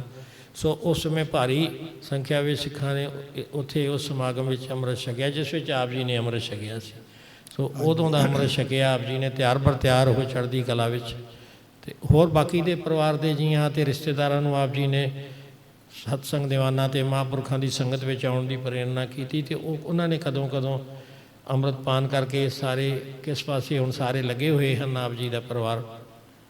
ਸਾਧ ਸੰਗਤ ਜੀ, ਦਾਸ ਦੇ ਅੰਮ੍ਰਿਤ ਛਕਣ ਤੋਂ ਬਾਅਦ, ਕਿਉਂਕਿ ਮੈਂ ਪਹਿਲਾਂ ਵੀ ਦੱਸਿਆ ਕਿ ਮੈਂ ਪਰਿਵਾਰ ਵਿੱਚ ਸਭ ਤੋਂ ਛੋਟਾ ਸੀ, ਅਤੇ ਸਾਰੇ ਭਾਈਆਂ ਨੇ ਫਿਰ ਸਲਾਹ ਕੀਤੀ ਕਿ ਦੇਖੋ ਛੋਟੇ ਭਾਈ ਨੇ ਅੰਮ੍ਰਿਤ ਛਕ ਲਿਆ ਹੈ ਅਤੇ ਤੁਸੀਂ ਹੁਣ ਸਾਨੂੰ ਵੀ ਛਕਣਾ ਚਾਹੀਦਾ ਹੈ। ਸਾਧ ਸੰਗਤ ਜੀ, ਮੌਕਾ ਆਉਣ 'ਤੇ ਅਸੀਂ ਸਾਰੇ ਭਾਈਆਂ ਨੇ ਅੰਮ੍ਰਿਤ ਛਕ ਲਿਆ, ਬੀਬੀਆਂ ਨੇ ਵੀ ਛਕ ਲਿਆ, ਬੱਚਿਆਂ ਨੇ ਵੀ ਛਕਿਆ। ਸਾਡਾ ਕੋਈ ਕਾਫੀ ਪਰਿਵਾਰ ਜਿਹੜਾ ਹੈ ਉਹ ਅੰਮ੍ਰਿਤਧਾਰੀ ਹੈ। ਦੇਸ਼ਾਂ ਵਿਦੇਸ਼ਾਂ ਵਿੱਚ ਮੇਰੇ ਭਤੀਜੇ ਜਿਹੜੇ ਹਨ ਉਹ ਹਨ ਕੈਲੀਫੋਰਨੀਆ ਦੇ ਵਿੱਚ। ਸਾਧ ਸੰਗਤ ਜੀ, ਉਹਨਾਂ ਨੇ ਉੱਥੇ ਜਾ ਕੇ ਮੈਂ ਫੋਟੋ ਦੇਖਦਾ ਹਾਂ ਤਾਂ ਸੋਹਣੇ ਦਾੜੇ ਸਜਾਏ ਹੋਏ ਹਨ। ਤੋ ਸਾਧ ਸੰਗਤ ਜੀਓ, ਜਦੋਂ ਆਪਾਂ ਅੰਮ੍ਰਿਤ ਛਕਿਆ ਤੇ ਸਾਡੇ ਵੱਲ ਦੇਖ ਕੇ ਸਾਰੇ ਪਿੰਡ ਨਗਰ ਨੇ ਕਾਫੀ ਅੰਮ੍ਰਿਤ ਛਕ ਲਿਆ। ਬਾਅਦ ਵਿੱਚ ਜਦੋਂ ਅਸੀਂ ਅੰਮ੍ਰਿਤ ਛਕਿਆ ਸਾਰੇ ਨਗਰਾਂ ਨੇ, ਹਰਦਾਸਪੁਰ ਵਾਲਿਆਂ ਨੇ ਵੀ, ਤਾਂ ਕਾਫੀ ਤਾਦਾਦ ਵਿੱਚ ਅੰਮ੍ਰਿਤਧਾਰੀ ਸਿੰਘ ਹੋ ਗਏ। ਫਿਰ ਅਸੀਂ ਮਹਾਂਪੁਰਸ਼ਾਂ ਅੱਗੇ ਬੇਨਤੀ ਕੀਤੀ ਕਿ ਹੁਣ ਸਾਨੂੰ ਵੀ ਦੀਵਾਨ ਚਾਹੀਦੇ ਹਨ। ਤੇ ਸਾਧ ਸੰਗਤ ਜੀਓ, ਮੇਰਾ ਖਿਆਲ ਸਕਰਾਨ ਦਾ ਦੀਵਾਨ ਫਿਰ ਪੱਕਾ ਜਿਹੜਾ ਸੀਗਾ ਸਾਲਾਨਾ ਹਰਦਾਸਪੁਰ ਵਿੱਚ ਚਾਲੂ ਹੋਏ। ਉਹਦੇ ਨਾਲ ਹਰਦਾਸਪੁਰ ਦੀ ਸੰਗਤ, ਕੁਲਾਰੇ ਦੀ ਸੰਗਤ, ਬਰੈਨੀ ਪੰਡਰੀ ਦੀ ਭਾਈ ਸਾਹਿਬ ਭਾਈ ਤਰਸੇਮ ਸਿੰਘ ਜੀ ਵੀ ਬਹੁਤ ਮਹਾਂਪੁਰਸ਼ਾਂ ਦੇ ਨਾਲ ਪ੍ਰੇਮ ਸੀ ਉਹਨਾਂ ਦਾ। ਆਪਾਂ ਇਕੱਠੇ ਹੋ ਕੇ ਦੀਵਾਨ ਲੈਣੇ ਤੇ ਪੰਡਰੀ ਵੀ ਦੀਵਾਨ ਸਾਲਾਨਾ ਸਾਨੂੰ ਮਿਲੇ। ਪਹਿਲੇ ਭਾਵੇਂ 2 ਹੀ ਦੀਵਾਨ ਮਿਲਦੇ ਸਨ ਪੰਡਰੀ ਗੁਰਦੁਆਰਾ ਵਿੱਚ।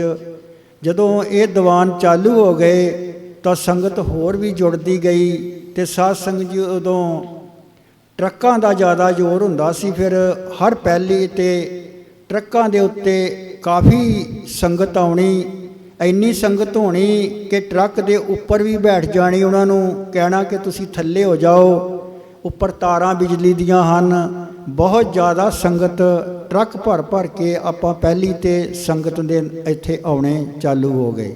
ਹੁਣ ਵੀ ਉੱਥੋਂ ਬੱਸਾਂ ਆਉਂਦੀਆਂ ਹਨ, ਪਰ ਮੈਂ ਉਹ ਬੇਨਤੀ ਬਾਅਦ 'ਚ ਆਪ ਜੀ ਕੋ ਸਰਵਣ ਕਰਦਾ। ਜਦੋਂ ਪੰਡਰੀ ਕਟਈਆ ਨਗਰ ਦਾ ਨਾਮ ਆਉਂਦਾ ਹੈ, ਉਦੋਂ ਗੁਰਪ੍ਰਵਾਸੀ ਸਰਦਾਰ ਬਾਬੂ ਸਿੰਘ ਜੀ, ਜਿਨ੍ਹਾਂ ਦੇ ਸਪੁੱਤਰ ਭਾਈ ਅਮਰੀਕ ਸਿੰਘ ਜੀ ਬਾਅਦ ਵਿੱਚ ਉਹ ਵੀ ਚੜ੍ਹਾਈ ਕਰ ਗਏ ਹਨ। ਉਹਨਾਂ ਦਾ ਪਰਿਵਾਰ ਹੁਣ ਵਿਦੇਸ਼ ਵਿੱਚ ਹੈ। ਤੇ ਦਾਸ ਨੂੰ ਉਹ ਚੰਗੀ ਤਰ੍ਹਾਂ ਯਾਦ ਹੈ ਕਿ ਉਹ ਇੱਕ ਵਾਰ ਮਹਾਂਪੁਰਖਾਂ ਦਾ ਦੀਵਾਨ ਸੁਣਨ ਇੱਥੇ ਨਗਰ ਵਿੱਚ ਅਨਵਰੀਆ ਫਾਰਮ ਉਹਨਾਂ ਦੀ ਰਿਸ਼ਤੇਦਾਰੀ ਹੈ, ਤੇ ਉਹ ਇੱਧਰ ਆਏ ਹੋਏ ਸਨ। ਉਹਨਾਂ ਨੇ ਮਹਾਂਪੁਰਖਾਂ ਦਾ ਦੀਵਾਨ ਸਰਵਣ ਕੀਤਾ, ਖੁਬੀਆ ਨੰਗਲ ਵਾਲੇ ਮਹਾਂਪੁਰਖਾਂ ਦਾ। ਉਹ ਦੀਵਾਨ ਦੇ ਵਿੱਚੋਂ ਉਹਨਾਂ ਨੂੰ ਆ ਕੇ ਇਤਨਾ ਰਸ ਪ੍ਰਾਪਤ ਹੋਇਆ। ਉਹਨਾਂ ਨੇ ਸਤਿਕਾਰਯੋਗ ਮਹਾਂਪੁਰਖਾਂ ਨੂੰ ਬੇਨਤੀ ਕੀਤੀ ਕਿ ਬਾਬਾ ਜੀ, ਸਾਡੇ ਇੱਥੇ ਆਪ ਜੀ ਆ ਕੇ ਦੀਵਾਨ ਸਜਾਓ ਸਾਡੇ ਇਲਾਕੇ ਵਿੱਚ। ਇਹ ਉਹਨਾਂ ਸਮਿਆਂ ਦੇ ਵਿੱਚ ਉਸ ਇਲਾਕੇ ਵਿੱਚ ਕੋਈ ਦੀਵਾਨ ਨਹੀਂ ਸੀ ਹੋਇਆ ਹਲੇ। ਤਾਂ ਉਹ ਬਾਪੂ ਜੀ ਦੀਵਾਨ ਲੈ ਕੇ ਤਰੀਕ ਲੈ ਕੇ ਚਲੇ ਗਏ। ਕੁਝ ਸਮੇਂ ਬਾਅਦ ਉਹਨਾਂ ਦੀ ਉਹ ਤਰੀਕ ਆਈ ਤਾਂ ਫਿਰ ਉਸ ਵੇਲੇ ਰਹਿਣ ਵਾਸਤੇ, ਕਿਉਂਕਿ ਅਜੇ ਬਾਪੂ ਜੀ ਦਾ ਪਰਿਵਾਰ ਸਾਰਾ ਅੰਮ੍ਰਿਤਧਾਰੀ ਨਹੀਂ ਸੀ, ਤਾਂ ਨੇੜੇ ਉਹਨਾਂ ਦੇ ਫਾਰਮ ਤੋਂ ਅਗਲੇ ਪਾਸਿਓਂ ਖੱਬੇ ਹੱਥ ਨੂੰ ਰਸਤਾ ਜਾਂਦਾ ਹੈ, ਉੱਥੇ ਸਰਦਾਰ ਮਹਿੰਦਰ ਸਿੰਘ ਜੀ ਦਾ ਫਾਰਮ ਸੀ। ਉਹਨਾਂ ਦਾ ਇੱਕ ਬੇਟਾ ਔਰ ਇੱਕ ਸਪੁੱਤਰੀ ਸੀ। ਉਹਨਾਂ ਦੇ ਘਰੋਂ ਉਹਨਾਂ ਦੇ ਘਰ ਨਿਵਾਸ ਮਹਾਂਪੁਰਖਾਂ ਦਾ ਪਹਿਲੇ ਉਸ ਦੀਵਾਨ 'ਤੇ ਕੀਤਾ, ਕਿਉਂਕਿ ਦੂਰੋਂ ਮਹਾਂਪੁਰਖ ਆਏ ਹੋਏ ਸਨ। ਔਰ ਫਿਰ ਬਾਪੂ ਜੀ ਨੇ ਇੱਕ ਦੀਵਾਨ ਉਹਨਾਂ ਬਜ਼ੁਰਗਾਂ ਨੇ ਉਸ ਇਲਾਕੇ ਵਿੱਚ ਕਰਵਾਇਆ। ਉਸ ਤੋਂ ਬਾਅਦ ਉਹਨਾਂ ਨੇ ਜਿਹਦੇ ਵੀ ਦੀਵਾਨ ਦਾ ਪਤਾ ਲੱਗਣਾ ਕਹਿਣਾ ਤਰੀਕਾਂ ਦੱਸ ਦਿਓ, ਉਹ ਕੋਸ਼ਿਸ਼ ਕਰਕੇ। ਅਤੇ ਦੂਸਰਾ ਉਹਨਾਂ ਦੇ ਨਾਲ ਤੁਹਾਡੇ ਤੋਂ ਅੱਗੇ ਨਗਰ ਹੈ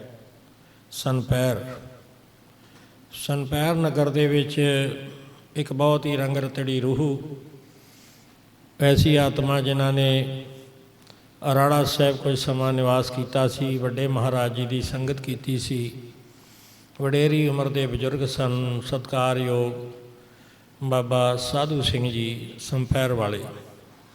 ਉਹਨਾਂ ਦਾ ਪਰਿਵਾਰ ਉੱਥੇ ਹੀ ਹੈ। ਬਹੁਤ ਸਾਰੇ ਉਹਨਾਂ ਦੇ ਵੱਡੇ ਕਾਰੋਬਾਰ ਔਰ ਟਰੱਕਾਂ ਦਾ ਟਰਾਂਸਪੋਰਟ ਉਹਨਾਂ ਦਾ ਪੀਲੀਭੀਤ ਸੀ।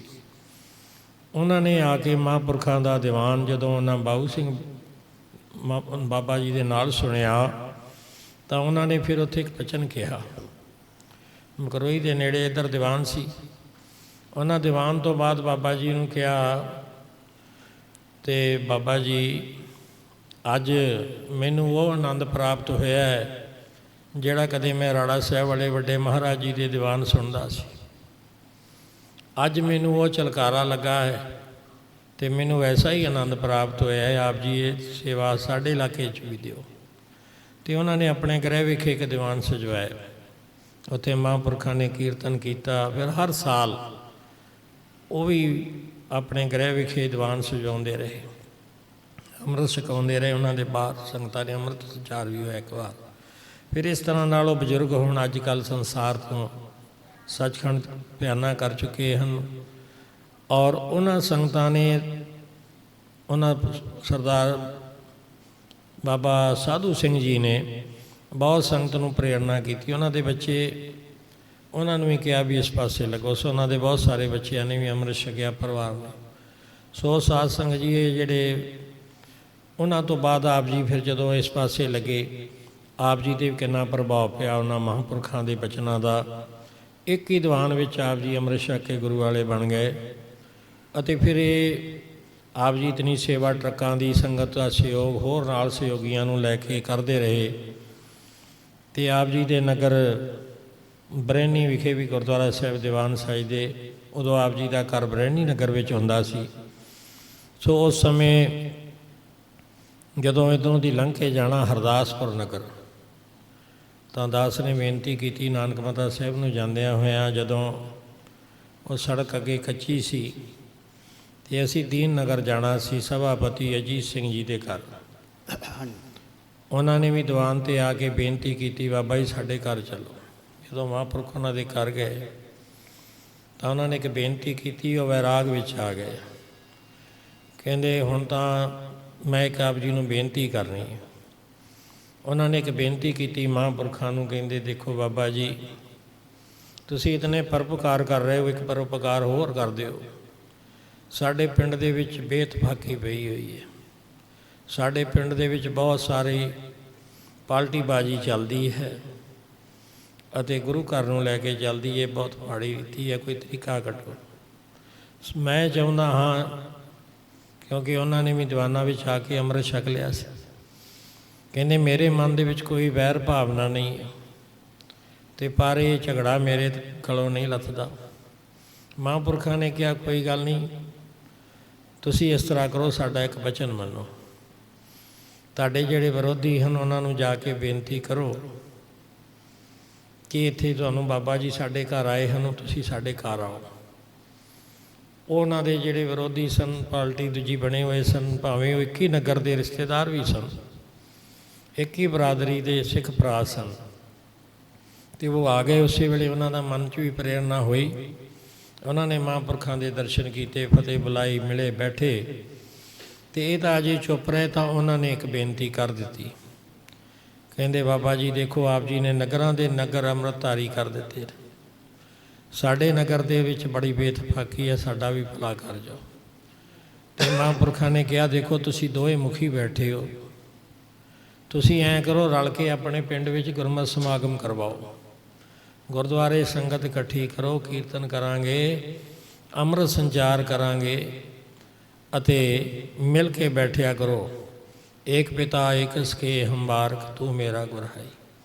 ਆਪਾਂ ਕਲਗੀਧਰ ਪਾਤਸ਼ਾਹ ਮਹਾਰਾਜ ਦੇ ਪੁੱਤਰ ਹਾਂ, ਰਲ ਮਿਲ ਕੇ ਰਹੋ। ਇਹ ਵੈਰ ਭਾਵਨਾ ਨਾਲ ਤਾਂ ਬੜੇ ਬੜਿਆਂ ਦਾ ਦੇਖੋ ਕੀ ਹਾਲ ਹੋਇਆ। ਲੜਾਈ ਕਿਸੇ ਚੀਜ਼ ਦਾ ਹੱਲ ਨਹੀਂ। ਸੋ ਉਹਨਾਂ ਨੂੰ ਇਕੱਠਿਆਂ ਕਰ ਦਿੱਤਾ। ਉਹ ਨਗਰ ਦੇ ਵਿੱਚ ਉਹਨਾਂ ਦੇ ਸੰਗਤਾਂ ਪ੍ਰੇਮੀ ਹੁਣ ਵੀ ਦੀਵਾਨਾਂ ਵਿੱਚ ਆਉਂਦੇ ਆ। ਸੋ ਹਰਦਾਸਪੁਰ ਨਗਰ 'ਚੋਂ ਲੰਘ ਕੇ ਜਾ ਰਹੇ ਸੀ ਤਾਂ ਬੇਨਤੀ ਕੀਤੀ, ਬਾਬਾ ਜੀ ਆ ਸਿੱਖਾਂ ਦਾ ਪਿੰਡ ਹੈ, ਸਾਰਾ ਬਹੁਤ ਵੱਡਾ ਪਿੰਡ ਹੈ, ਤਾਂ ਇੱਥੇ ਇਹਨਾਂ ਦੇ ਵਿੱਚੋਂ ਕੋਈ ਦੀਵਾਨ 'ਤੇ ਨਹੀਂ ਆਉਂਦਾ, ਕੋਈ ਇੱਕਾ ਦੁੱਕਾ ਪ੍ਰੇਮੀ ਆਉਂਦੇ ਨੇ, ਇੱਥੇ ਕਦੋਂ ਭਾਗ ਲੱਗਣਗੇ। ਤਾਂ ਉਹਨਾਂ ਨੇ ਕਿਹਾ ਵੀ ਇਹ ਨਗਰ ਜਿਹੜਾ ਹੈ ਇਹ ਤਾਂ ਬਹੁਤ ਪ੍ਰੇਮੀ ਬਣ ਜਾਣਾ ਹੈ, ਇਹ ਤਾਂ ਕੋਈ ਸਮਾਂ ਜਾ ਰਿਹਾ, ਇਹਨਾਂ ਨੂੰ ਕੁਝ ਕਹਿਣ ਦੀ ਲੋੜ ਨਹੀਂ, ਬਸ ਇਹਨਾਂ ਨੂੰ ਕੋਈ ਸੰਗਤ 'ਚ ਆ ਗਏ, ਇਹਨਾਂ 'ਚੋਂ ਕੋਈ ਪ੍ਰੇਮੀ ਆਪੇ ਹੀ ਇਹਨਾਂ ਨੇ ਗੁਰੂ ਵਾਲੇ ਬਣ ਜਾਣਾ। ਸੋ ਸਮਾਂ ਆਇਆ, ਫਿਰ ਹਰਦਾਸਪੁਰ ਮਹੀਨੇ ਬਾਅਦ ਇੱਕ ਦੀਵਾਨ ਹੋਣ ਲੱਗ ਗਿਆ, ਜਿਨ੍ਹਾਂ ਦੇ ਮੁੱਢੀ ਉਸ ਸਮੇਂ ਭਾਈ ਸੰਤੋਖ ਸਿੰਘ ਜੀ ਸੂਬੇਦਾਰ ਸਾਹਿਬ, ਉਹ ਫੌਜ ਤੋਂ ਆਏ ਸਨ, ਅਤੇ ਨਾਲ ਉਹਨਾਂ ਦੇ ਇੱਕ ਭਾਈ ਸੁਖਦੇਵ ਸਿੰਘ ਜੀ ਜਿਨ੍ਹਾਂ ਨੂੰ ਨੇਤਾ ਜੀ ਕਹਿੰਦੇ ਸਨ, ਉਹਨਾਂ ਨੇ ਫਿਰ ਪਲੱਕ ਬੰਨ੍ਹ ਲਿਆ ਪ੍ਰਚਾਰ ਵਾਸਤੇ, ਔਰ ਆਪ ਜੀ ਦਾ ਪੂਰਾ ਸਹਿਯੋਗ ਕੀਤਾ ਉਹਨਾਂ ਨੇ। ਫਿਰ ਇਹ ਇੱਥੇ ਦੀਵਾਨ ਹੋਏ। ਫਿਰ ਕਿਸ ਤਰ੍ਹਾਂ ਨਾਲ ਅੱਗੇ ਤੋਂ ਅੱਗੇ ਸੰਗਤਾਂ ਜੁੜਦੀਆਂ ਰਹੀਆਂ। ਆਪ ਜੀ ਹੋਰ ਚਾਨਣਾ ਪਾਓ, ਹੋਰ ਇਸ 'ਤੇ ਵਿਸਤਾਰ ਵਿੱਚ ਦੱਸਣ ਦੀ ਕਿਰਪਾਲਤਾ ਕਰੋ। ਸਾਧ ਸੰਗਤ ਜੀ, ਸੰਗਤ ਦਾ ਜੋੜ ਵੱਧਦਾ ਗਿਆ। ਸਭ ਤੋਂ ਪਹਿਲੇ ਭਾਜੀ ਉਹਨਾਂ ਨੇ ਗੱਲ ਕੀਤੀ ਹੈ ਪਟਵਾਰੀਆਂ ਦੀ ਦੀਨ ਨਗਰ। ਉਹ ਸਾਲ ਵਿੱਚ ਇੱਕ ਦੀਵਾਨ ਲਿਆ ਕਰਦੇ ਸਨ ਤੇ ਬਹੁਤ ਸੰਗਤ ਉੱਥੇ ਹੁੰਦੀ ਸੀ। ਉਹ ਇਕੱਲਾ ਹੀ ਘਰ ਘਰ ਕਹਿ ਕੇ ਪ੍ਰੇਰਨਾ ਦਿੰਦਾ ਸੀ, ਇਕੱਲਾ ਹੀ ਸਾਈਕਲ ਤੇ ਜਾ ਕੇ, ਤੇ ਸੰਗਤ ਵੀ ਬਹੁਤ ਤਦਾਦ ਦੇ ਨਾਲ, ਸ਼ਰਧਾ ਦੇ ਨਾਲ ਉਹਦੇ ਕੋਲ ਜਾਂਦੀ, ਕਿਉਂਕਿ ਉਹ ਘਰ ਘਰ ਜਾ ਕੇ ਉਪਦੇਸ਼ ਦਿੰਦਾ ਸੀ ਸਾਈਕਲ ਤੇ। ਤੇ ਮਹਾਂਪੁਰਸ਼ ਵੀ ਬਹੁਤ ਖੁਸ਼ ਸਨ ਜਦੋਂ ਇੰਨੀ ਸੰਗਤ ਉੱਥੇ ਦੇਖਦੇ ਸਨ ਪਟਵਾਰੀਆਂ ਦੇ ਘਰੇ। ਤੇ ਸਾਧ ਸੰਗਤ ਜੀ ਵਿੱਚ ਦੀਵਾਨ ਤਰਸੇਮ ਸਿੰਘ ਪੰਡਰੀ ਦੇ ਘਰੇ ਵੀ ਹੋਇਆ ਕਰਦਾ ਸੀ। ਤੇ ਸਾਧ ਸੰਗਤ ਜੀ 1999 ਦੇ ਵਿੱਚ ਭਾਈ ਤਰਸੇਮ ਜੀ ਦੇ ਘਰ ਤੋਂ ਬਾਹਰ ਖੇਤ ਵਿੱਚ ਦੀਵਾਨ ਸੱਜਿਆ, ਪੰਡਾਲ ਸੱਜੇ। ਤੇ ਅਸੀਂ ਵੀ ਬਰੈਨੀ ਵਾਲਿਆਂ ਨੇ ਬੇਨਤੀ ਕੀਤੀ ਮਹਾਂਪੁਰਸ਼ਾਂ ਨੂੰ ਕਿ ਸਾਨੂੰ ਵੀ ਸਾਲਾਨਾ ਦੀਵਾਨ ਚਾਹੀਦੇ ਹਨ। ਤੇ ਸਾਧ ਸੰਗਤ ਜੀਓ, ਮਹਾਂਪੁਰਸ਼ਾਂ ਨੇ ਕਿਹਾ ਕਿ ਤੁਸੀਂ ਸਕੂਲ ਵਿੱਚ ਰੱਖ ਲਿਓ, ਸਾਰਿਆਂ ਦਾ ਇਕੱਠ ਹੁੰਦਾ ਹੈ, ਬਹੁਤ ਸੁੰਦਰ ਜਗ੍ਹਾ ਹੈ, ਸਾਰੇ ਇਲਾਕਾ ਇਕੱਠਾ ਹੋ ਕੇ ਤੁਹਾਨੂੰ 5 ਦੀਵਾਨ ਦੇ ਦਿੰਦੇ ਹਨ। ਇਕੱਲੇ ਇਕੱਲੇ ਪਿੰਡ ਵਿੱਚ ਤਾਂ ਮੁਸ਼ਕਲ ਹੈ, ਤੁਸੀਂ ਸਾਰੇ 5 ਦੀਵਾਨ ਲੈ ਲਓ ਤੇ ਇਲਾਕੇ ਇਕੱਠੇ ਹੋ ਕੇ 5 ਦੀਵਾਨਾਂ ਆਪਣਾ ਲਓ ਤੇ ਕਰਵਾ ਲਓ।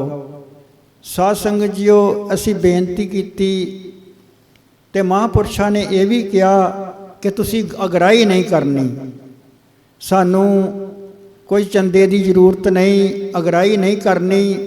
ਤੇ ਅਸੀਂ ਫਿਰ ਸਲਾਹ ਕੀਤੀ, ਬਾਬਾ ਜੀ ਪੈਸੇ ਤੋਂ ਬਗੈਰ ਕਿਸ ਤਰ੍ਹਾਂ ਕੰਮ ਚੱਲੇਗਾ? ਕਹਿੰਦੇ 20 ਮੈਂਬਰ ਬਣਾ ਲਓ ਤੇ 2-2 ਹਜ਼ਾਰ ਰੁਪਈਆ 20 ਮੈਂਬਰ ਕਰਕੇ, ਤੇ ਬਾਕੀ ਸ਼ਰਧਾ ਦੇ ਨਾਲ ਆਪਣੇ ਆਪ ਆ ਜਾਵੇਗਾ, ਖੁਸ਼ੀ ਦੇ ਨਾਲ, ਤੇ ਇਹ ਦੀਵਾਨ ਤੁਸੀਂ ਚਾਲੂ ਕਰਨੇ ਨੇ। ਸਾਧ ਸੰਗਤ ਜੀਓ, ਮਹਾਂਪੁਰਸ਼ਾਂ ਦੀ ਕਿਰਪਾ ਦੇ ਨਾਲ ਅੱਜ ਦੀਵਾਨ ਆਪਾਂ ਪ੍ਰਵਾਨ ਕੀਤੇ। ਤੇ ਮਹਾਂਪੁਰਸ਼ਾਂ ਨੂੰ ਪੁੱਛਿਆ ਕਿ ਬਾਬਾ ਜੀ ਇਹ ਦੀਵਾਨ ਸਾਨੂੰ ਕਿੰਨੀ ਚਿਰ ਵਾਸਤੇ ਦੇਣੇ ਹਨ? ਤੇ ਬਾਬਾ ਜੀ ਹੱਸ ਕੇ ਕਹਿਣ ਲੱਗੇ ਕਿ 20 ਸਾਲ ਵਾਸਤੇ ਲਿਖ ਲਓ, ਬਾਕੀ ਬਾਅਦ ਵਿੱਚ ਦੇਖਾਂਗੇ। ਸਾਧ ਸੰਗਤ ਜੀਓ, ਮੈਨੂੰ ਉਹ ਬਚਨ ਅੱਜ ਵੀ ਯਾਦ ਆਉਂਦਾ ਹੈ ਕਿ ਮਹਾਂਪੁਰਸ਼ਾਂ ਨੇ ਬਚਨ ਕੀਤਾ 20 ਸਾਲ ਦਾ, ਜਦੋਂ 21ਵਾਂ ਦੀਵਾਨ ਅਸੀਂ 21 ਸਾਲ ਬਾਅਦ ਇੱਥੇ ਲੈਣ ਵਾਸਤੇ ਆਏ। ਤੇ ਸਾਧ ਸੰਗਤ ਜੀਓ, ਮਹਾਂਪੁਰਸ਼ਾਂ ਨੇ ਸਾਨੂੰ ਲਾਗੇ ਬੁਲਾ ਲਿਆ ਕੋਲ ਤੇ ਕਹਿਣ ਲੱਗੇ ਕਿ ਹੁਣ ਜੋ ਸਿਹਤ ਹੈ ਉਹ ਸਾਥ ਨਹੀਂ ਦਿੰਦੀ, ਹੁਣ ਤੁਸੀਂ 2 ਦੀਵਾਨ ਲੈ ਲਵੋ, ਤੁਹਾਡਾ ਸਾਲ ਖਾਲੀ ਨਾ ਚਲਿਆ ਜਾਵੇ।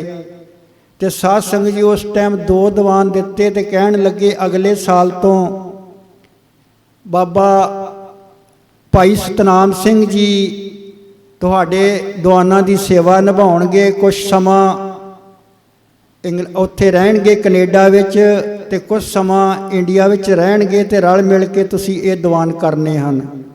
ਸਾਧ ਸੰਗਤ ਜੀਓ, ਮਹਾਂਪੁਰਸ਼ਾਂ ਦੀ ਪਿਛਲੇ ਕਰਮਾਂ ਦੀ ਕਮਾਈ ਦੇਖ ਕੇ ਮੇਰੇ ਦਿਲ ਵਿੱਚ ਉਤਸ਼ਾਹ ਆਉਂਦਾ ਹੈ ਕਿ ਉਹਨਾਂ ਦੀ ਇਸ ਜਨਮ ਦੀ ਕਮਾਈ ਨਹੀਂ, ਬਹੁਤ ਪਿਛਲੇ ਕਰਮਾਂ ਦੀ ਕਮਾਈ ਸੀ ਜਿਨ੍ਹਾਂ ਨੇ ਸਾਨੂੰ ਇੱਧਰ ਲਾਇਆ ਹੈ। ਸਾਧ ਸੰਗਤ ਜੀਓ, ਫਿਰ ਜਦੋਂ ਦੀਵਾਨ ਚਾਲੂ ਹੋ ਗਏ 2000 ਦੇ ਵਿੱਚ ਸਾਡੇ ਦੀਵਾਨ ਚਾਲੂ ਹੋ ਗਏ, ਮਹਾਰਾਜ ਦੀ ਕਿਰਪਾ ਦੇ ਨਾਲ ਐਤਕੀ 24ਵਾਂ ਸਾਲਾਨਾ ਪ੍ਰੋਗਰਾਮ ਚੱਲਣਾ ਹੈ। ਤੇ ਸਾਧ ਸੰਗਤ ਜੀ ਉੱਥੇ ਫਿਰ ਵਿਚਾਰ ਕੀਤੀ ਮਹਾਂਪੁਰਸ਼ਾਂ ਨੇ, ਕਹਿੰਦੇ ਹੁਣ ਤੁਹਾਨੂੰ ਇੱਕ ਬੱਸ ਲਾਉਣੀ ਪਵੇਗੀ ਖੁਫੀਆ ਨੰਗਲ ਹਰ ਪਹਿਲੀ ਤੇ ਸਾਧ ਸੰਗਤ ਜੀ ਉਹਨਾਂ ਨੇ ਵੀ ਉਸੇ ਟਾਈਮ, ਮੈਂ ਕਿਹਾ ਬਾਬਾ ਜੀ ਕਿਸ ਤਰ੍ਹਾਂ ਲਾਵਾਂਗੇ? ਕਹਿੰਦੇ 200 ਰੁਪਇਆ ਉਹ 20 ਮੈਂਬਰਾਂ ਨੇ ਇਕੱਠੇ ਕਰਨੇ ਨੇ ਤੇ ਬੱਸ ਦਾ ਕਿਰਾਇਆ ਦੇ ਕੇ ਤੇ ਬੱਸ ਲਾਉਣੀ ਹੈ, ਕਿਸੇ ਕੋਲ ਪੈਸਾ ਨਹੀਂ ਲੈਣਾ, ਫ੍ਰੀ ਬੱਸ ਜਾਇਆ ਕਰੇਗੀ। ਸਾਧ ਸੰਗਤ ਜੀ, ਅੱਜ ਵੀ ਮਹਾਂਪੁਰਸ਼ਾਂ ਦੀ ਕਿਰਪਾ ਹੈ, ਅੱਜ ਉਹ 2000 ਤੋਂ ਬੱਸ ਜਿਹੜੀ ਆ ਉਹ ਚੱਲ ਰਹੀ ਹੈ। ਕਦੀ ਸੰਗਤ ਜ਼ਿਆਦਾ ਹੋ ਜਾਂਦੀ ਹੈ ਤੇ 2 ਬੱਸਾਂ ਵੀ ਆ ਜਾਂਦੀਆਂ ਹਨ। ਤੇ ਸਾਧ ਸੰਗਤ ਜੀਓ, ਉਹ 2 ਬੱਸਾਂ ਸੰਗਤ ਕਈ ਵਾਰ 2 ਵੀ ਭਰ ਜਾਂਦੀਆਂ ਹਨ। ਉਹਨਾਂ ਦੀ ਕਿਰਪਾ ਹੈ, ਉਹਨਾਂ ਨੇ ਇਹ ਸਾਨੂੰ ਸੇਵਾ ਲਾਈ ਹੈ। ਤੇ ਸਾਧ ਸੰਗਤ ਜੀ, ਹੋਰ ਵੀ ਆਪਾਂ ਨੂੰ ਜਥੇਦਾਰ ਵੀ ਇੱਥੇ ਦੀ ਖਿਤਾਬ ਦਿੱਤਾ ਹੈ ਕਿ ਤੁਸੀਂ ਘਰ ਘਰ ਵਿੱਚ ਸ਼ਾਮ ਨੂੰ ਲੌਸਮੈਂਟ ਕਰਵਾਉਣੀ ਹੈ ਕਿ ਸਵੇਰੇ ਭਾਈ ਬੱਸ ਜਾਣੀ ਹੈ, ਆਪਣੇ ਕੰਮਾਂ ਧਾਰਾਂ ਨੂੰ ਸੰਚੋਚ ਲੈਣਾ ਹੈ, ਆਪਣਾ ਚਾਰਾ ਪੱਠਾ ਜਿਹੜਾ ਡੰਗਰਾਂ ਦਾ ਉਹ ਬਣਾ ਲੈਣਾ ਹੈ, ਤੇ ਕੱਲ ਨੂੰ ਪਹਿਲੀ ਤੇ ਜ਼ਰੂਰ ਜਾਣਾ ਹੈ। ਇਹ ਸਾਡੀ ਉਹਨਾਂ ਨੇ ਡਿਊਟੀ ਲਾਈ ਹੈ ਸਾਧ ਸੰਗਤ ਨਹੀਂ, ਜੀ। ਇਹ ਸੇਵਾ ਮਹਾਂਪੁਰਖਾਂ ਨੇ ਜਥੇਦਾਰ ਸਾਹਿਬ ਆਪ ਜੀ ਨੂੰ ਲਾਈ ਅਤੇ ਆਪ ਜੀ ਨੇ ਸੰਗਤ ਨੂੰ ਜੋੜਿਆ। ਬੱਸ ਦੀ ਸੇਵਾ ਸਾਡੇ ਬਹੁਤ ਹੀ ਸਤਿਕਾਰਯੋਗ ਨਾਲ ਸਹਿਯੋਗ ਕਰ ਰਹੇ ਨੇ ਆਪ ਜੀ ਭਾਈ ਕੁਸ਼ਲਪਾਲ ਸਿੰਘ ਜੀ ਅਤੇ ਭਾਈ ਦਰਸ਼ਨ ਸਿੰਘ ਜੀ ਪੰਡਰੀ ਵਾਲੇ, ਉਹ ਵੀ ਆਪ ਜੀ ਦਾ ਸਹਿਯੋਗ ਕਰ ਰਹੇ ਨੇ। ਸੋ ਇਸ ਤਰ੍ਹਾਂ ਦੇ ਨਾਲ ਸਾਰੇ ਪ੍ਰੇਮੀ ਗੁਰੂ ਮਹਾਰਾਜ ਦੇ ਚਰਨਾਂ ਨਾਲ ਜੁੜੇ ਹਨ ਅਤੇ ਆਪ ਜੀ ਦੇ ਕੁਛ ਮਹਾਂਪੁਰਖਾਂ ਨੇ ਆਪ ਜੀ ਦੇ ਨਾਲ ਕੁਝ ਬਚਨ ਇਕਾਂਤ ਵਿੱਚ ਕੀਤੇ ਸਨ, ਉਹਨਾਂ ਬਾਰੇ ਕੁਝ ਦੱਸਣਾ ਚਾਹੋਗੇ? ਸਾਧ ਸੰਗਤ ਜੀਓ, ਮਹਾਂਪੁਰਸ਼ਾਂ ਨੇ ਬਚਨ ਤੇ ਦਾਸ ਦੇ ਨਾਲ ਬਹੁਤ ਕੀਤੇ ਹਨ, ਪਰ ਮਹਾਂਪੁਰਸ਼ ਇਹ ਵੀ ਦੱਸਿਆ ਕਰਦੇ ਸਨ ਕਿ ਕਿਸੇ ਨੂੰ ਦੱਸਣੇ ਨਹੀਂ। ਤੇ ਸਾਧ ਸੰਗਤ ਜੀ, ਹੁਣ ਮੌਜੂਦਾ ਮੁਖੀ ਬਾਬਾ ਸਤਨਾਮ ਸਿੰਘ ਜੀ ਵੀ ਉਹਨਾਂ ਦਾ ਰੂਪ ਹੈ, ਪਰ ਉਹ ਕਹਿ ਰਹੇ ਸਨ ਕਿ ਤੁਸੀਂ ਦੱਸ ਦੇਣੇ, ਕੋਈ ਗੱਲ ਨਹੀਂ। ਸਾਧ ਸੰਗਤ ਜੀ, ਅਸੀਂ ਇੱਕ ਵਾਰੀ MP ਵਿੱਚ ਗਏ, ਮੌਕਾ ਮਿਲਿਆ ਸਮਾਗਮਾਂ 'ਤੇ ਜਾਣ ਦਾ। ਉੱਥੇ ਅਸੀਂ ਬੈਠੇ ਸੀ ਤੇ ਮਹਾਂਪੁਰਸ਼ ਕਹਿਣ ਲੱਗੇ ਕਿ ਅੱਜ ਰਾਤ 2 ਵਜੇ ਸਾਹਿਬਜ਼ਾਦੇ ਆਏ ਸਨ ਤੇ ਉਹਨਾਂ ਨਾਲ ਕਾਫੀ ਵਿਚਾਰ ਵਟਾਂਦਰਾ ਹੋਇਆ ਹੈ। ਵਾਹਿਗੁਰੂ ਜੀ ਕਾ ਖਾਲਸਾ, ਵਾਹਿਗੁਰੂ ਜੀ ਕੀ ਫਤਿਹ। ਸਾਧ ਸੰਗਤ ਜੀਓ, ਐਸੇ ਵਿਚਾਰ ਜਦੋਂ ਆਪਾਂ ਸੁਣਦੇ ਹਾਂ ਤੇ ਉਹਨਾਂ ਦੀ ਪਿਛਲੀ ਕਮਾਈ ਯਾਦ ਆ ਜਾਂਦੀ ਹੈ। ਇਸ ਕਰਮਾਂ ਦੀ ਕਮਾਈ ਨਹੀਂ, ਬਹੁਤ ਪਿਛਲੇ ਕਰਮਾਂ ਦੀ ਕਮਾਈ ਹੈ। ਸਾਧ ਸੰਗਤ ਜੀ, ਮੇਰੇ ਬੇਟੇ ਨੇ ਇੱਥੇ ਬਾਹਰ ਜਾਣਾ ਸੀ ਤੇ ਕਹਿਣ ਲੱਗੇ, ਬਾਬਾ ਜੀ ਕਹਿਣ ਲੱਗੇ ਨਹੀਂ ਬਾਹਰ ਨਹੀਂ ਅਜੇ ਜਾਣਾ, ਪਹਿਲਾਂ ਤੁਸੀਂ ਡੇਰੇ ਭੇਜੋ। ਬਾਬਾ ਜੀ ਦੇ ਬਚਨਾਂ ਅਨੁਸਾਰ ਬਾਬਾ ਜੀ ਫਰਵਰੀ ਦੇ ਮਹੀਨੇ ਵਿੱਚ ਮੇਰਾ ਬੇਟਾ ਇੱਥੇ ਆਇਆ। ਮਹਾਂਪੁਰਸ਼ਾਂ ਨੇ ਰਾਤ ਨੂੰ ਬੁਲਾਉਣਾ, ਉਹਨਾਂ ਨਾਲ ਬਚਨ ਕਰਨੇ ਤੇ ਉਹਨਾਂ ਨੇ ਕਹਿਣਾ ਕਿ ਇਹ ਬਚਨ ਤੁਸੀਂ ਆਪਣੇ ਮੰਮੀ ਡੈਡੀ ਨੂੰ ਨਹੀਂ ਦੱਸਣੇ। ਸਾਧ ਸੰਗਤ ਜੀਓ, ਉਸ ਨੇ ਹੁਣ ਉਹ ਕਈ ਵਾਰੀ ਅਜੇ ਵੀ ਨਹੀਂ ਦੱਸਦਾ, ਪਰ ਕਹਿ ਇੰਨੀ ਗੱਲ ਜ਼ਰੂਰ ਕਹਿੰਦਾ ਹੈ ਕਿ ਮਹਾਂਪੁਰਸ਼ਾਂ ਦੇ ਬਹੁਤ ਪਿਛਲੇ ਕਰਮਾਂ ਦੀ ਕਮਾਈ ਹੈ। ਡੈਡੀ ਇਸ ਕਰਮ ਦੀ ਕਮਾਈ ਨਹੀਂ, ਬਹੁਤ ਕਰਮਾਂ ਦੀ ਕਮਾਈ ਹੈ। ਪਤਾ ਨਹੀਂ ਉਹਨਾਂ ਨੂੰ ਕਿਹੜੇ ਅਲੋਪ ਬਚਨ ਉਹਨਾਂ ਨੇ ਦੱਸੇ, ਨਾਲੇ ਅੱਖਾਂ ਦੇ ਵਿੱਚੋਂ ਹੰਝਰੂ ਵਗਾਉਂਦਾ ਹੈ ਤੇ ਨਾਲੇ ਬਚਨ ਦੱਸਦਾ ਹੈ। ਸਾਧ ਸੰਗਤ ਜੀ, ਮਹਾਂਪੁਰਸ਼ਾਂ ਦੇ ਕਹਿੰਦੇ ਜੇ ਮੈਂ ਤੁਹਾਨੂੰ ਬਚਨ ਦੱਸਾਂ ਤੇ ਡੈਡੀ ਤੁਹਾਡੇ ਕਪਾਟ ਖੁੱਲ੍ਹ ਜਾਣਗੇ। ਸਾਧ ਸੰਗਤ ਜੀਓ, ਮਹਾਂਪੁਰਸ਼ਾਂ ਦੀ ਪਿਛਲੇ ਕਰਮਾਂ ਦੀ ਕਮਾਈ ਸਾਨੂੰ ਤਾਰ ਰਹੀ ਹੈ, ਸਾਨੂੰ ਇਲਾਕੇ ਨੂੰ ਤਾਰ ਰਹੀ ਹੈ। ਸਾਧ ਸੰਗਤ ਜੀ, ਇੱਕ ਵਾਰੀ ਆਪਣੇ ਛੋਟੇ ਘੱਲੂ ਘਰੇ ਕਾਹਨੂੰਆਣ ਵਿੱਚ ਵੀ ਸਾਲਾਨਾ ਦੀਵਾਨ ਲੱਗਿਆ ਕਰਦੇ ਸਨ। ਸ਼ਹੀਦਾਂ ਦੀ ਜਗ੍ਹਾ ਬਹੁਤ ਪਵਿੱਤਰ ਜਗ੍ਹਾ ਹੈ, ਉੱਥੇ ਦਾਸਤ ਦੇ ਪਿੰਡਾਂ ਦੇ ਲਾਗੇ ਹੈ। ਉੱਥੋਂ ਦੀਵਾਨ ਕਰਕੇ ਦਾਸ ਦੇ ਘਰ ਇੱਕ ਵਾਰੀ ਆਏ ਤੇ ਆਪਾਂ ਪੁੱਛਣ ਲੱਗੇ, ਮੈਂ ਕਿਹਾ ਬਾਬਾ ਜੀ ਉੱਥੇ ਸਾਡੇ ਮਾਸੀ ਜੀ ਵੀ ਹਨ, ਉੱਥੇ ਦੀਵਾਨ ਲੱਗਦੇ, ਕਿੰਨੀ ਕੁ ਸੰਗਤ ਹੋਇਆ ਕਰਦੀ ਹੈ? ਕਹਿੰਦੇ ਬਹੁਤ ਜਥੇਦਾਰ ਸੰਗਤ ਉੱਥੇ ਹੁੰਦੀ ਹੈ। ਤੇ ਸਾਧ ਸੰਗਤ ਜੀ, ਮੈਂ ਕਿਹਾ ਸ਼ਹੀਦਾਂ ਦੇ ਅਸਥਾਨ ਤੇ, ਕਹਿੰਦੇ ਉਹਨਾਂ ਦੀ ਤਾਂ ਤੁਸੀਂ ਗੱਲ ਛੱਡੋ। ਅਸੀਂ ਉੱਥੇ ਗਏ ਸੀ, ਕਮਰੇ ਵਿੱਚ ਬੈਠੇ ਸਨ ਤੇ ਸ਼ਹੀਦ ਸਿੰਘ ਬਰਛੇ ਸਮੇਤ ਨੀਲੇ ਚੋਲੇ ਪਾਏ ਸਨ। ਅਸੀਂ ਸੰਗਤ ਨੂੰ ਕਮਰੇ ਤੋਂ ਬਾਹਰ ਕੀਤਾ, ਘੱਟੋ ਘੱਟ 20-25 ਮਿੰਟ ਉਹ ਸ਼ਹੀਦ ਸਿੰਘਾਂ ਦੇ ਨਾਲ ਸਾਡੀ ਗੱਲਬਾਤ ਚੱਲੀ। ਸਾਧ ਸੰਗਤ ਜੀਓ, ਮੈਂ ਇਹ ਬਚਨ ਸੁਣ ਕੇ ਮਹਾਂਪੁਰਸ਼ਾਂ ਦੇ ਦੰਗ ਰਹਿ ਗਿਆ। ਸਾਧ ਸੰਗਤ ਜੀ, ਉਹਨਾਂ ਦੀ ਕਮਾਈ ਦਾ ਮੈਂ ਅੰਤ ਨਹੀਂ ਪਾ ਸਕਦਾ। ਉਹ ਨਗਰ ਆਪ ਜੀ ਦੇ ਪੁਰਾਣੇ ਨਗਰ, ਜਿੱਥੇ ਰਿਸ਼ਤੇਦਾਰ ਵੀ ਹਨ, ਬਜਾੜ ਨਗਰ ਕਾਹਨੂੰਆਣ ਦੇ ਨੇੜੇ, ਜ਼ਿਲ੍ਹਾ ਗੁਰਦਾਸਪੁਰ, ਉੱਥੇ ਹਰ ਸਾਲ ਦੀਵਾਨ ਸਜਦੇ, ਜੋ ਬਾਬਾ ਮੱਖਣ ਸ਼ਾਹ ਲਵਾਣਾ ਜੀ ਦੇ ਨਾਮ ਦਾ ਗੁਰਦੁਆਰਾ। ਸਭ ਤੋਂ ਪਹਿਲਾਂ ਅੱਜ ਤੋਂ 20 ਸਾਲ ਪਹਿਲਾਂ ਉੱਥੇ ਦੀਵਾਨ ਸਜੇ ਅਤੇ ਉੱਥੋਂ ਦੀ ਸੰਗਤ ਨੇ ਆ ਕੇ ਬੇਨਤੀ ਕੀਤੀ। ਇੱਥੇ ਗੁਰਦੁਆਰਾ ਈਸ਼ਰ ਪ੍ਰਕਾਸ਼ ਕਵੀਆ ਨੰਗਲ ਵਿਖੇ ਕੁਝ ਸੰਗਤਾਂ ਪਹੁੰਚੀਆਂ ਸਨ।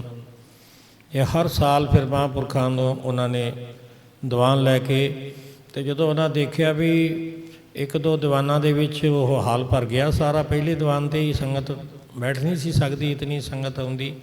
ਉਹਨਾਂ ਦੇ ਬਚਨਾਂ ਵਿੱਚ ਇਤਨਾ ਉਹ ਭਿੱਜ ਕੇ ਕੀਰਤਨ ਕਰਦੇ ਸਨ, ਇਤਨੇ ਭਿੱਜ ਕੇ ਗੁਰਬਾਣੀ ਦੀ ਕਥਾ ਕਰਦੇ ਸਨ ਅਤੇ ਉੱਥੇ ਫਿਰ ਬਾਹਰ ਪੰਡਾਲ ਲੱਗਣੇ ਸ਼ੁਰੂ ਹੋ ਗਏ।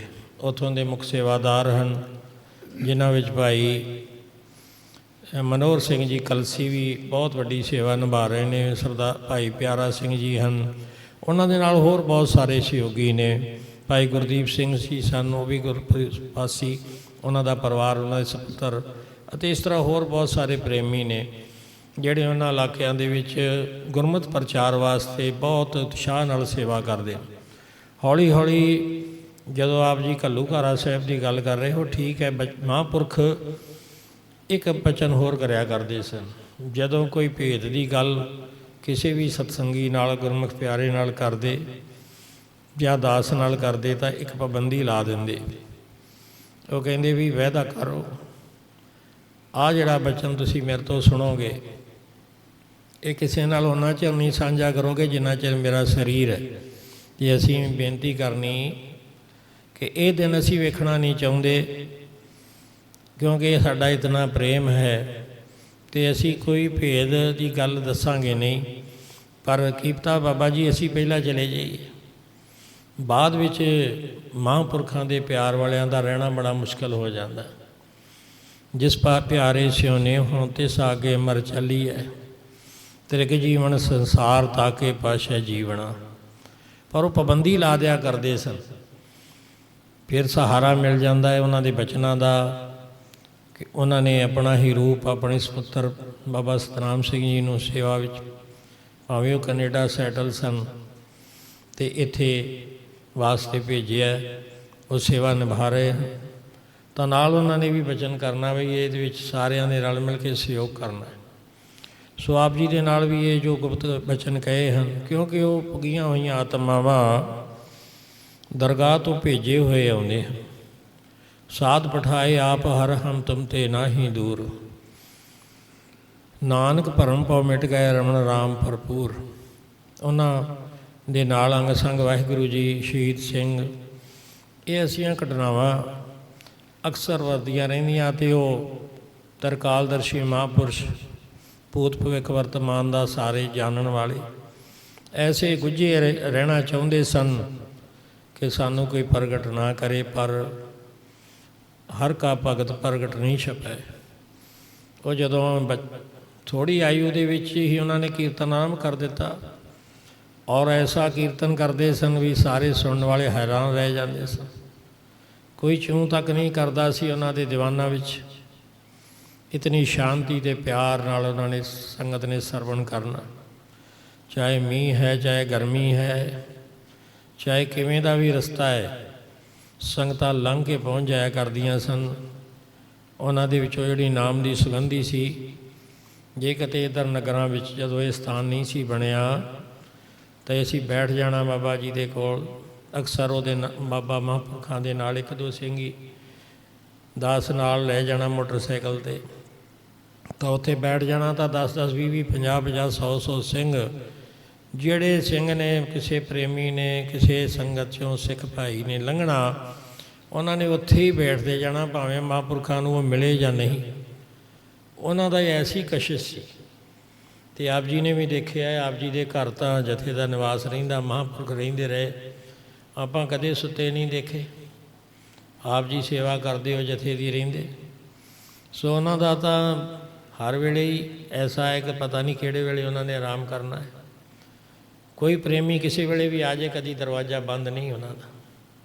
ਸੋ ਐਸੇ ਮਹਾਂਪੁਰਖਾਂ ਦੇ ਤੋਂ ਉਹ ਬਜਾੜ ਨਗਰ ਦੇ ਵਿੱਚ ਬਹੁਤ ਵੱਡਾ ਸਮਾਗਮ ਹੁਣ ਵੀ ਹੁੰਦਾ ਹੈ। ਹੁਣ ਨਵੰਬਰ ਦੇ ਮਹੀਨੇ ਵਿੱਚ ਵੀ ਦੀਵਾਨ ਹਨ, ਔਰ ਮਹਾਂਪੁਰਖਾਂ ਦੇ ਸੱਚਖੰਡ ਜਾਣ ਤੋਂ ਬਾਅਦ ਕੇਵਲ ਉਹਨਾਂ ਸਮਾਂ, ਜਿੰਨਾ ਸਮਾਂ ਕੁਰਾਨਾ ਦਾ ਚੱਲਦਾ ਰਿਹਾ, ਚੱਕਰ ਬੰਦ ਸੀ ਸਾਰਾ ਕੁਝ, ਉਹ ਇੱਕ ਸਮਾਗਮ 'ਤੇ ਸ਼ਾਇਦ ਨਹੀਂ ਜਾਇਆ ਗਿਆ, ਬਾਕੀ ਸਾਰੇ ਹੀ ਸਮਾਗਮ ਚੱਲਦੇ ਹੀ ਰਹੇ ਹਨ। ਔਰ ਉੱਥੋਂ ਦੀਆਂ ਸੰਗਤਾਂ ਇੱਥੋਂ ਦੇ ਸਮਾਗਮਾਂ ਵਿੱਚ ਉਚੇਚੇ ਤੌਰ 'ਤੇ ਪਹੁੰਚਦੀਆਂ ਨੇ। ਇਕੱਲਾ ਬਜਾੜ ਨਗਰ ਉੱਥੇ ਇਕੱਲਾ ਪਿੰਡ ਨਹੀਂ, ਹੁਣ ਤਾਂ ਉੱਥੇ ਬਹੁਤ ਸਾਰੇ ਪਿੰਡ ਇਕੱਠੇ ਹੋ ਕੇ ਤਾਂ ਵੱਡਾ ਪੰਡਾਲ ਲਾਇਆ ਕਰਦੇ। ਵੱਡੇ ਮਹਾਂਪੁਰਖਾਂ ਦੇ ਸਮੇਂ ਜਦੋਂ ਲਾਸਟ ਵਾਲੇ ਸਮਾਗਮ ਹੋਏ ਤਾਂ ਮੇਰਾ ਖਿਆਲ ਉਦੋਂ 50 ਤੋਂ ਉੱਪਰ ਪਿੰਡ ਇਕੱਠੇ ਹੋ ਕੇ ਉੱਥੇ ਉਹਨਾਂ ਨੇ ਸੇਵਾ ਕੀਤੀ ਅਤੇ ਬਹੁਤ ਵੱਡੇ ਵੱਡੇ ਸਮਾਗਮ, ਖੇਤਾਂ ਦੇ ਵਿੱਚ ਟੈਂਟ ਲਗਾਉਣੇ ਪਏ। ਤਾਂ ਉਹ ਗੁਰਦੁਆਰਾ ਸਾਹਿਬ ਦੇ ਹੱਦ ਵਿੱਚ ਭਾਵੇਂ ਪਹਿਲਾਂ ਛੋਟਾ ਘੱਲੂਘਾਰਾ ਸਾਹਿਬ ਗੁਰਦੁਆਰਾ ਸਾਹਿਬ, ਉੱਥੇ ਦਰਸ਼ਨ ਕਰਨ ਵਾਸਤੇ ਪਹੁੰਚੇ ਤਾਂ ਨੇੜੇ ਦੇ ਨਗਰਾਂ ਵਿੱਚ ਦੀਵਾਨ ਸਜਾਏ ਗਏ ਸਨ। ਉੱਥੇ ਬਹੁਤ ਸਾਰੇ ਸਿੰਘਾਂ ਦੀ ਸ਼ਹੀਦੀ ਹੋਈ ਹੈ। ਉੱਥੇ ਕਮਾਈ ਵਾਲੀਆਂ ਰੂਹਾਂ ਦੇ ਸ਼ਹੀਦੀਆਂ ਹੋਈਆਂ ਨੇ। ਉਹ ਘੱਲੂਘਾਰਾ ਹੋਇਆ ਮੌਜੂਦਾ ਹਕੂਮਤਾਂ ਵੱਲੋਂ। ਬੜੇ ਵਿਖੜੇ ਸਮੇਂ 'ਚ ਕਾਹਨੂੰਵਾਨ ਦੇ ਸ਼ਮਾਂ ਦੇ ਵਿੱਚ ਸਿੱਖਾਂ ਨੇ ਸਮਾਂ ਕੱਟਿਆ ਹੈ, ਜਦੋਂ ਪੱਤਾ ਪੱਤਾ ਗੁਰਸਿੱਖਾਂ ਦਾ ਵੈਰੀ ਹੋ ਗਿਆ ਸੀ ਸਿੰਘਾਂ ਦਾ। ਸਿੰਘਾਂ ਦੇ ਸਿਰਾਂ ਦੇ ਮੁੱਲ ਪਾਏ ਜਾ ਰਹੇ ਸਨ। ਉਹ ਐਸਾ ਵਿਖੜੇ ਸਮੇਂ ਵਿੱਚ ਉਹਨਾਂ ਸ਼ਹੀਦ ਸਿੰਘਾਂ ਨੇ ਆਪਣਾ ਯੋਗਦਾਨ ਦਿੱਤਾ ਹੈ। ਸ਼ਹੀਦੀਆਂ ਪਾ ਕੇ ਖਾਲਸਾ ਪੰਥ ਦੀ ਸੇਵਾ ਵਾਸਤੇ ਜਾਨਾਂ ਕੁਰਬਾਨ ਕੀਤੀਆਂ ਨੇ। ਉਹਨਾਂ ਦੇ ਚਰਨਾਂ ਵਿੱਚ ਬਾਰ-ਬਾਰ ਨਮਸਕਾਰ ਹੈ। ਅਤੇ ਉਸ ਧਰਤੀ 'ਤੇ ਇਉਂ ਲੱਗਦਾ ਹੈ ਕਿ ਉਹਨਾਂ ਰੂਹਾਂ ਦਾ ਹੀ ਆਦੇਸ਼ ਹੈ, ਗੁਰੂ ਮਹਾਰਾਜ ਜੀ ਦਾ ਹੁਕਮ ਹੈ ਕਿ ਉੱਥੇ ਮਹਾਂਪੁਰਖ ਹਰ ਸਾਲ ਜਾ ਕੇ ਦੀਵਾਨ ਸਜਾਉਂਦੇ ਨੇ। ਉਸ ਤੋਂ ਇਲਾਵਾ ਪੰਜਾਬ ਦੇ ਹੋਰ ਇਲਾਕਿਆਂ 'ਚ ਵੀ ਜਥੇਦਾਰ ਸਾਹਿਬ, ਪਾਰੋਵਾਲ ਨਗਰ ਹੈ, ਦਾਸ ਦਾ ਨਾਨਕਾ ਪਿੰਡ ਵੀ ਹੈ, ਉੱਥੇ ਵੀ ਦੀਵਾਨ ਸਜਦੇ ਰਹੇ। ਉੱਥੇ ਹੀ ਜਾ ਕੇ ਬਜਾੜ ਵਾਲੇ ਸੰਗਤਾਂ ਨੇ ਮਹਾਂਪੁਰਖਾਂ ਦੇ ਦਰਸ਼ਨ ਕੀਤੇ। ਫਿਰ ਨੇੜੇ ਹੀ ਨਗਰ ਹੈ ਜੰਗਲਾ, ਜਿਸ ਨਗਰ ਵਿੱਚ ਮਹਾਂਪੁਰਖਾਂ ਦਾ ਜਨਮ ਸਥਾਨ ਹੈ, ਉਹ ਮਕਾਨ ਹੈ, ਗੁਰਦੁਆਰਾ ਸਾਹਿਬ ਹੈ, ਜਿੱਥੇ ਬਾਬਾ ਜੀ ਬਚਪਨ ਵਿੱਚ ਜਾਂਦੇ ਰਹੇ। ਔਰ ਨੇੜੇ ਹੀ ਜੋ ਨਾਨਕ ਚੱਕ ਸਥਾਨ ਹੈ, ਬਾਬਾ ਸ੍ਰੀ ਚੰਦ ਮਹਾਰਾਜ ਜੀ, ਗੁਰੂ ਨਾਨਕ ਦੇਵ ਮਹਾਰਾਜ ਜੀ ਦੇ ਵੱਡੇ ਸਾਹਿਬਜ਼ਾਦੇ, ਉੱਥੋਂ ਦਾ ਬੜਾ ਲੰਮਾ ਇਤਿਹਾਸ ਹੈ। ਉੱਥੇ ਮਹਾਂਪੁਰਖਾਂ ਨੇ ਜਾਣਾ ਦਰਸ਼ਨ ਕਰਨੇ, ਕਿਉਂਕਿ ਬਚਪਨ ਦੀਆਂ ਯਾਦਾਂ ਜੁੜੀਆਂ ਹੋਈਆਂ। ਤਾਂ ਪੰਜਾਬ ਦੇ ਵਿੱਚ ਹੋਰਨਾਂ ਇਲਾਕਿਆਂ 'ਚ ਵੀ ਦੀਵਾਨ ਸਜਦੇ ਨੇ, ਜਿਵੇਂ ਫਿਲੌਰ ਪੁਲਿਸ ਲਾਈਨ ਗੁਰਦੁਆਰਾ ਰਣਜੀਤਗੜ੍ਹ, ਜਿੱਥੇ ਕਿ ਪੁਲਿਸ ਦਾ ਟ੍ਰੇਨਿੰਗ ਸੈਂਟਰ ਹੈ ਬਹੁਤ ਵੱਡਾ। ਉੱਥੇ ਬੜੇ ਬੜੇ ਅਫਸਰ ਸਾਹਿਬਾਨ, ਬਹੁਤ ਪੁਲਿਸ ਦੇ ਮੁਲਾਜ਼ਮ, ਬਹੁਤ ਸਾਰੇ ਐਸੇ ਅਫਸਰ ਉਹ ਸੇਵਾ ਕਰਦੇ ਨੇ ਬੜੇ ਪਿਆਰ ਦੇ ਨਾਲ। ਔਰ ਉਹਨਾਂ ਨੇ ਯੂਪੀ 'ਤੇ ਆ ਕੇ ਮਹਾਂਪੁਰਖਾਂ ਨੂੰ ਬੇਨਤੀ ਕਰਨੀ ਅਤੇ ਇੱਥੋਂ ਲੈ ਕੇ ਜਾਣਾ। ਭਾਵੇਂ ਉਹ ਪੜ੍ਹੇ ਲਿਖੇ ਲੋਕ ਬਹੁਤ ਸਾਰੀ ਪੁਲਿਸ ਦੀਆਂ ਡਿਊਟੀਆਂ ਨਿਭਾਉਂਦੇ, ਪੁਲਿਸ ਦੀ ਟ੍ਰੇਨਿੰਗ ਕਰਵਾਉਂਦੇ, ਉਹ ਐਸੇ ਅਧਿਕਾਰੀ ਜਿਹੜੇ ਵੱਡੇ ਸਨ, ਉਹਨਾਂ ਨੇ ਉੱਥੇ ਸੇਵਾ ਕਰਨੀ ਹੱਥੀਂ। ਦਾਸ ਨੇ ਦੇਖਿਆ ਕਿਤਨੀ ਨਿਮਰਤਾ ਹੈ। ਅਤੇ ਪੁਲਿਸ ਦੇ ਵਿੱਚ ਕਿੰਨੇ ਗੁਰਸਿੱਖ ਹਨ, ਉਹ ਡਿਊਟੀ ਵੀ ਨਿਭਾ ਰਹੇ ਨੇ ਅਤੇ ਨਾਮ ਸਿਮਰਨ ਵੀ ਬਹੁਤ ਕਰ ਰਹੇ ਨੇ। ਇਸੇ ਤਰ੍ਹਾਂ ਹਰ ਜਗ੍ਹਾ 'ਤੇ ਹੈ। ਇਹ ਸਤਿਗੁਰੂ ਮਹਾਰਾਜ ਦੀ ਰਹਿਮਤ ਹੈ।